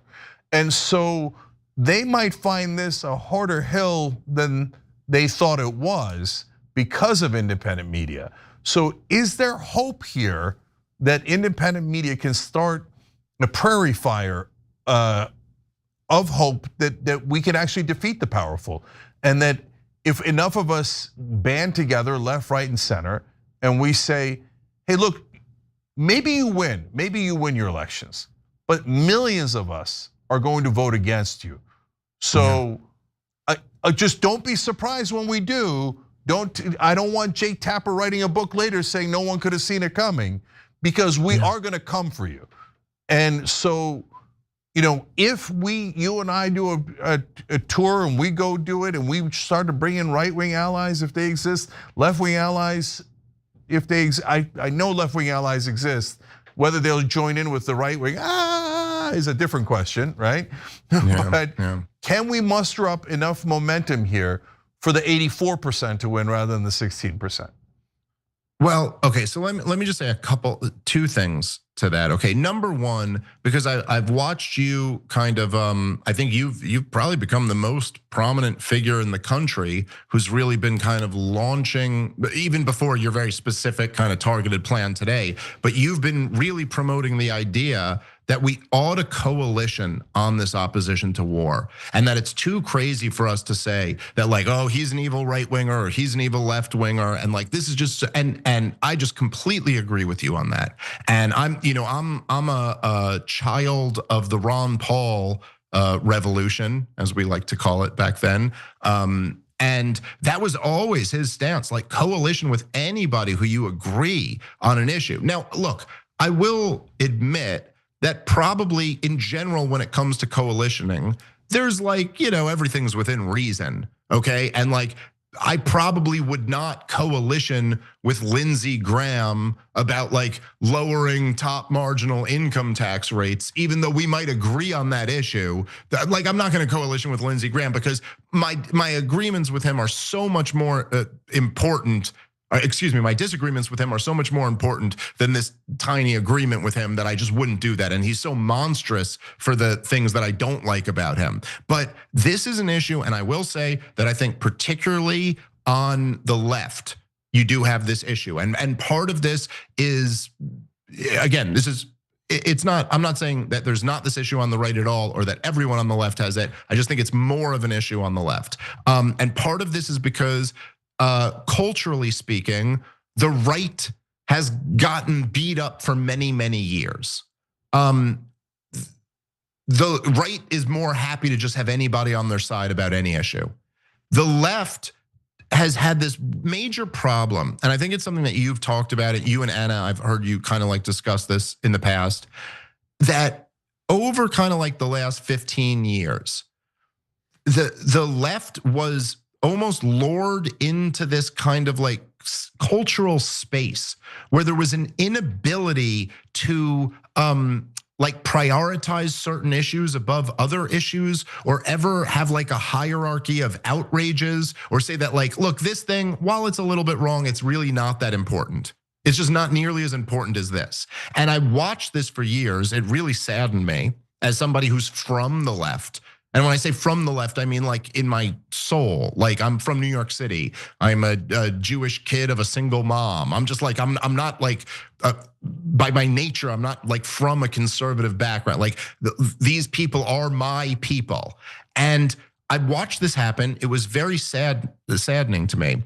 But you would see where like during Black Lives Matter protests, there'd be talk about like some cop who had killed an innocent person and wasn't held accountable. And then there would be an equal amount of weight given to like Aunt Jemima being removed from something. And you're like, guys, come on, priorities. And you watched as like Obama would drop like a drone bomb on a wedding in Yemen, and then people on the left would be talking about microaggressions and safe spaces. And you're like, guys, what are we doing here? Like, this is just not nearly as important. But even if you think this is a thing, it's not as important of a thing. And so anyway, I guess I'm just going a long way to say that what you're always weighing, whether you're willing to coalition with somebody, is like, how important is the thing that you're coalitioning about? How important is it? Are we talking about a goddamn genocide? Well, then yeah, you coalition with anybody who's willing to coalition with you for that. Because who are you? Who are you to ever turn anyone away who's gonna support you ending a genocide? I mean, if we were living in 1840 and we were a couple of abolitionists, me and you, Cenk, would we say, well, I don't know, I mean, me and you disagree on taxes. Me and you disagree on monetary policy, so we can't coalition together against slavery? Or would we say, dude, at this point, there's no other issue. There is no other issue. We're abolitionists, we're against slavery. That's it. It doesn't even matter what else we disagree with. This is the issue of our time. And what are we talking about here, man? I mean, we're talking about, like, add them all up. Add up the terror wars and add in Israel's destruction of Gaza to it too. What are we talking about? We have millions of people who have been slaughtered and trillions of dollars that have been wasted. It's the most important issue of our time by far. There's not even a close second. And so, this is anybody who's like hesitant to coalition over this right now while we're at the precipice of another war. I mean, come on. That just like that cannot be the case. Yeah. And so it's just like, we gotta wake up. We gotta learn that there are other issues we're gonna disagree about. There's gonna be lots of really important issues we disagree about. We don't have to not do that. We don't have to pretend we're not disagreeing about them. But this is so important that you have to coalition on this. Yeah. Anyway, that was part one. I had a part two, but I'm sorry. I got lost in that rant and forgot I'll come back to it for a second. So look, to your points, number one, remember this is layered, right? So if they vote yes for the war, we're all voting them out no matter what, right? Because it's not like the other Democrat in the primary or the other Republican in the primary isn't gonna have most of the issues you agree with anyway, right? And second of all, if they vote no on the war, then we can go back to fighting about tax cuts and microaggressions and all of that, right? So it doesn't mean they get a free pass, they get to stay in Congress forever. No, it's just table stakes, right? But if you vote against America, and you say, no, I want the elites to win, I want the neocons to win, I want Israel first to win, I want all these guys to win, and we're gonna drive you into this war. No, you're gone. It's table stakes, okay? We're not interested, we're not having that conversation. And so, now to your point about this being the most important issue. Look, I remember growing up thinking, I wonder what I would have done during the Holocaust. Would I have had enough courage to fight back? Because at the time, that required a tremendous amount of courage. We look back at it and go, oh, well, of course we would all fought back, right? But they didn't. The overwhelming majority of the Germans did not fight back. And I always wondered if we would have had the courage to fight back, right? And so you made the analogy about slavery, I'll make the analogy about this. So if at the time you were debating microaggressions instead of trying to stop the Holocaust, you made the wrong moral calculation, right? And so here we have a genocide, and we now have a new war, and we know how many hundreds of thousands of people died in Iraq. We know how many soldiers we lost. We know how much we lost. If you can't unite on this, you're basically saying we're not the United States of America, and we're gonna fight each other till the cows come home. And by the way, Dave, isn't this how the elites win? They get you to look left, to look right, to see where your problems are. Oh, the left's my problems, the right's my problems. No, brother, look up, right? That's where your problems are, with the powerful. That's exactly right, Cenk. Come on, I mean, exactly. And look, if you turn on any of the corporate cable news media, or you read the New York Times, or like or the Washington Post, or any of this stuff, right? It's always, they're like obsessed with the fight about transgenderism or racism. Like, I'm saying, from whichever side they're coming at it from, whether it's the Fox News side or the MSNBC side. How many times are they just like running a story about, like, I don't know, hey, there's the CIA, and they did all of these really terrible things, and they're like a secret paramilitary organization that has an unbelievable amount of influence on the Congress and the presidency and our foreign policy.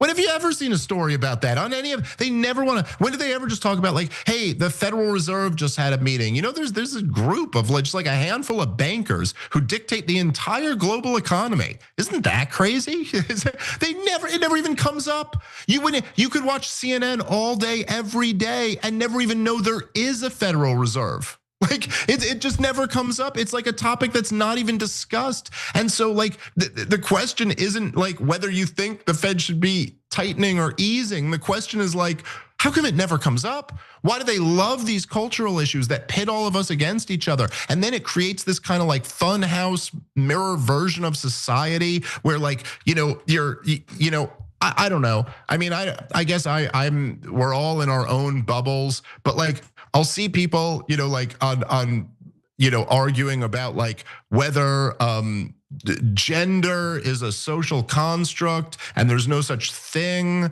And then you'll have other people being like trad cons who are like women's place is in the kitchen and only the men should work and only this. And you're like, I've never met a person who has either of these views.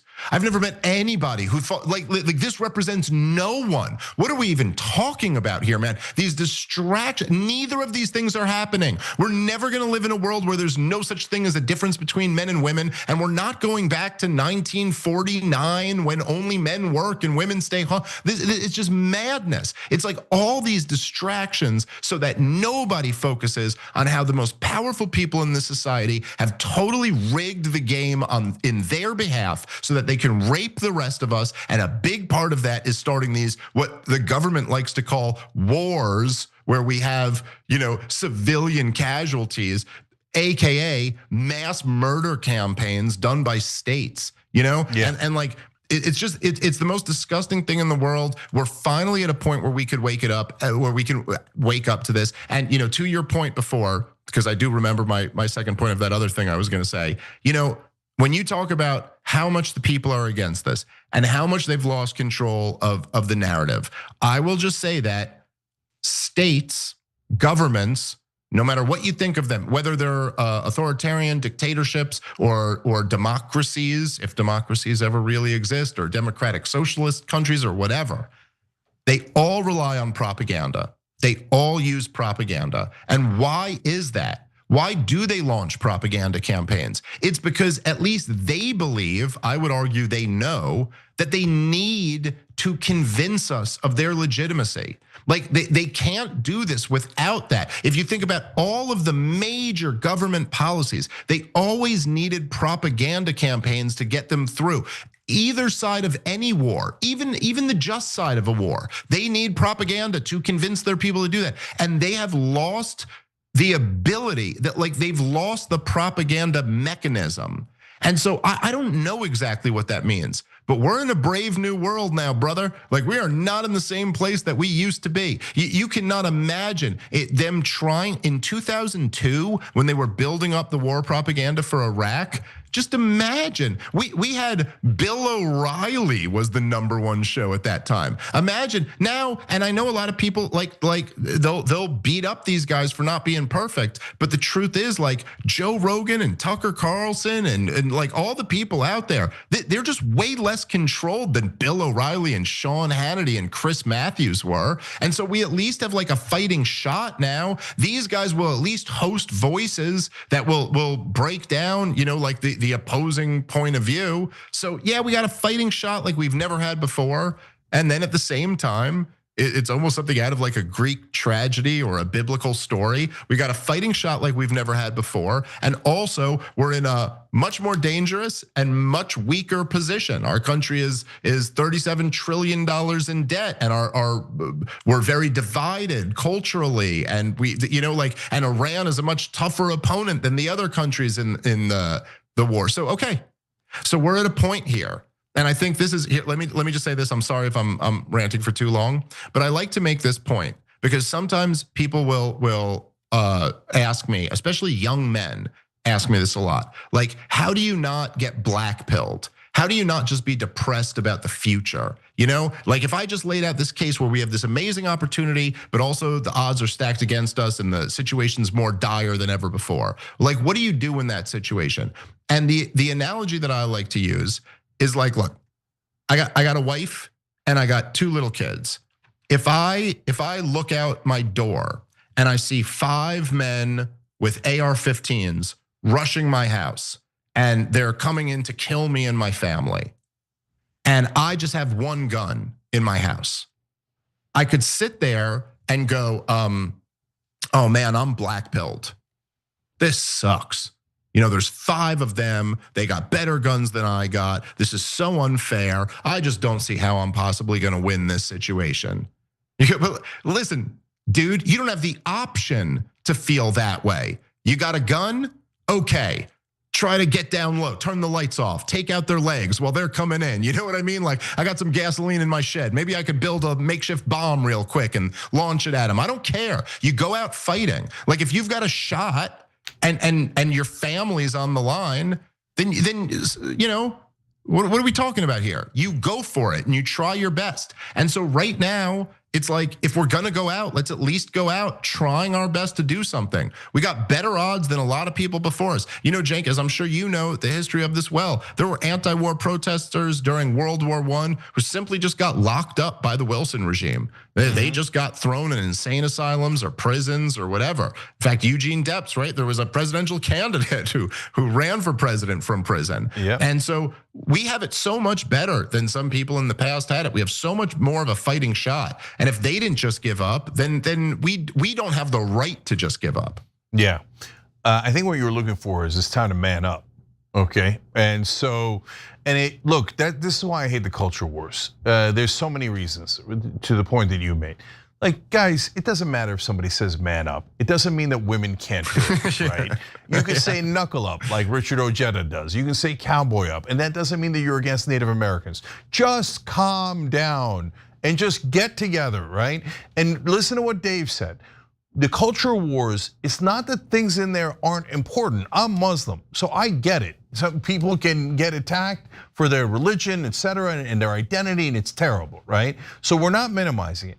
But they use it to divide us. They get us to fight one another, and the culture wars is the main weapon they use to get us to fight each other. Why? Yes. Because if we're fighting each other, we're not looking up, right? And well, let me put it like this, right? Say something like abortion, okay?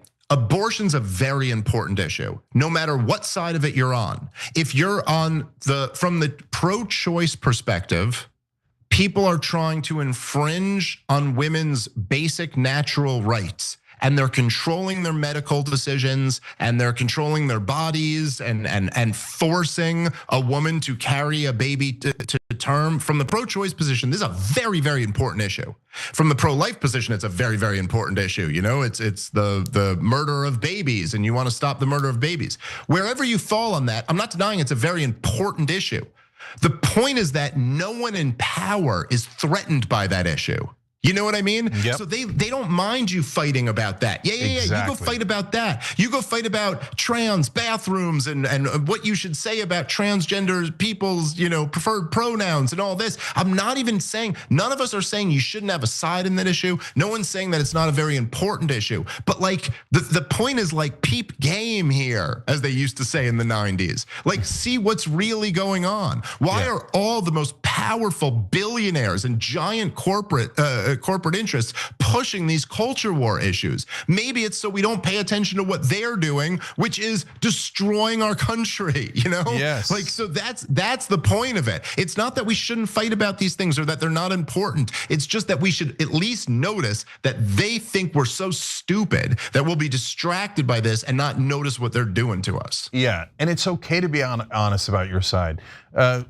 Chapter 5 of my book, Justice is Coming, is about the Matrix. That's mainstream media and how Chris Matthews lied us into the Iraq war. And by the way, I mean, you read some of his comments describing George Bush as a cowboy and someone else, as a soldier, and he just plays dress up. And oh my God, the powerful are so amazing. That's why we have to go into Iraq, etc. Yep. And he was supposed to be a Democrat. Obama did violate due process. He killed people. He killed American citizens without due process. When you open that door, then very bad things come out of that door. It's important that you hold your own side accountable because you don't know what the other side is gonna do with it. And besides which, at the end of the day, you should care more about being an American than you should about either side that you're on, right? Yeah. Whether it's parties, it's ethnicities, whatever it might be. So Dave, to conclude here, at least look, a lot of people will say, oh, no way, Cenk doesn't represent the left, somebody else does, or the other guy does, etc., right? But for whoever agrees with me on the left, that we should get together to fight against this war, because this war is that important.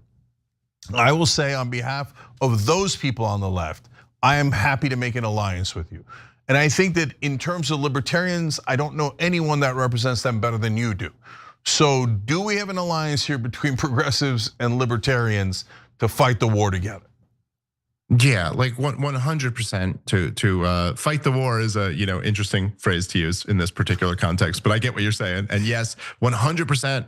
And I think I also think it's good for people to understand that a lot of these distinctions are somewhat they're somewhat of an illusion. And they're somewhat arbitrary. I'm not saying there's anything. There are differences between left-wing people and right-wing people. The truth is that I think almost all of us have like a left-winger and a right-winger within us, This is just true in general in life. Like there are areas that you're a little bit more conservative. There's areas where you're a little bit more liberal. There's, and like that's true in general. These terms in a way like the left meaning like more egalitarian, right meaning more hierarchical. We're all a little bit of both of those things in some ways in our lives. But the point is that, look, man, there's really brilliant, interesting left-wing thinkers. There's really brilliant, interesting right-wing thinkers. I'd encourage people to read more of the opposite. You know what I mean? Like if you're a left-winger, read some really smart right-wingers and vice versa. But yeah, this is an issue that's so important. And it's really not like, a lot of these things don't even come down to a left-right divide. It's not really about that. I mean, I don't know. When you're opposing genocide and wars of choice, are you really talking about like a left-right split? I think this is just kind of like a human being thing, and we should all be against this. I mean, what are we talking about here? We're talking about we just facilitated our greatest ally. Maybe they facilitated us. I don't exactly know what the relationship is these days, but we just, at best case, we facilitated our greatest ally to launch an aggressive sneak attack on a country that poses no threat to us whatsoever. And we're going to go into a war of choice with them. Come on, we can all be against that. Yeah, and by the way, let's lead by example. We want the world to get the peace. We want the Israelis and the Palestinians and the Israelis and the Iranians to get the peace. So let's make peace with one another, and so that peace can lead to the greater peace, where we push the powerful into accepting things on our terms for once. And do we all agree? Look at the poll, only 16% want this war. Of course we agree. So unitedagainstwar.com, let's all take action. Dave and I are gonna go and talk to as many different shows and folks as we can and take this message of unity against the war to those folks. Check out his show, it's called Part of the Problem. But here, of course, he's part of the solution. So Dave Smith, thank you so much for joining us, brother. And thank you for being part of this bold alliance. And we don't know where it's gonna go, but let's at least give it a shot. Yeah, thank you so much for having me, Cenk. Let's do it again real soon. All right, God bless. We'll see you tomorrow.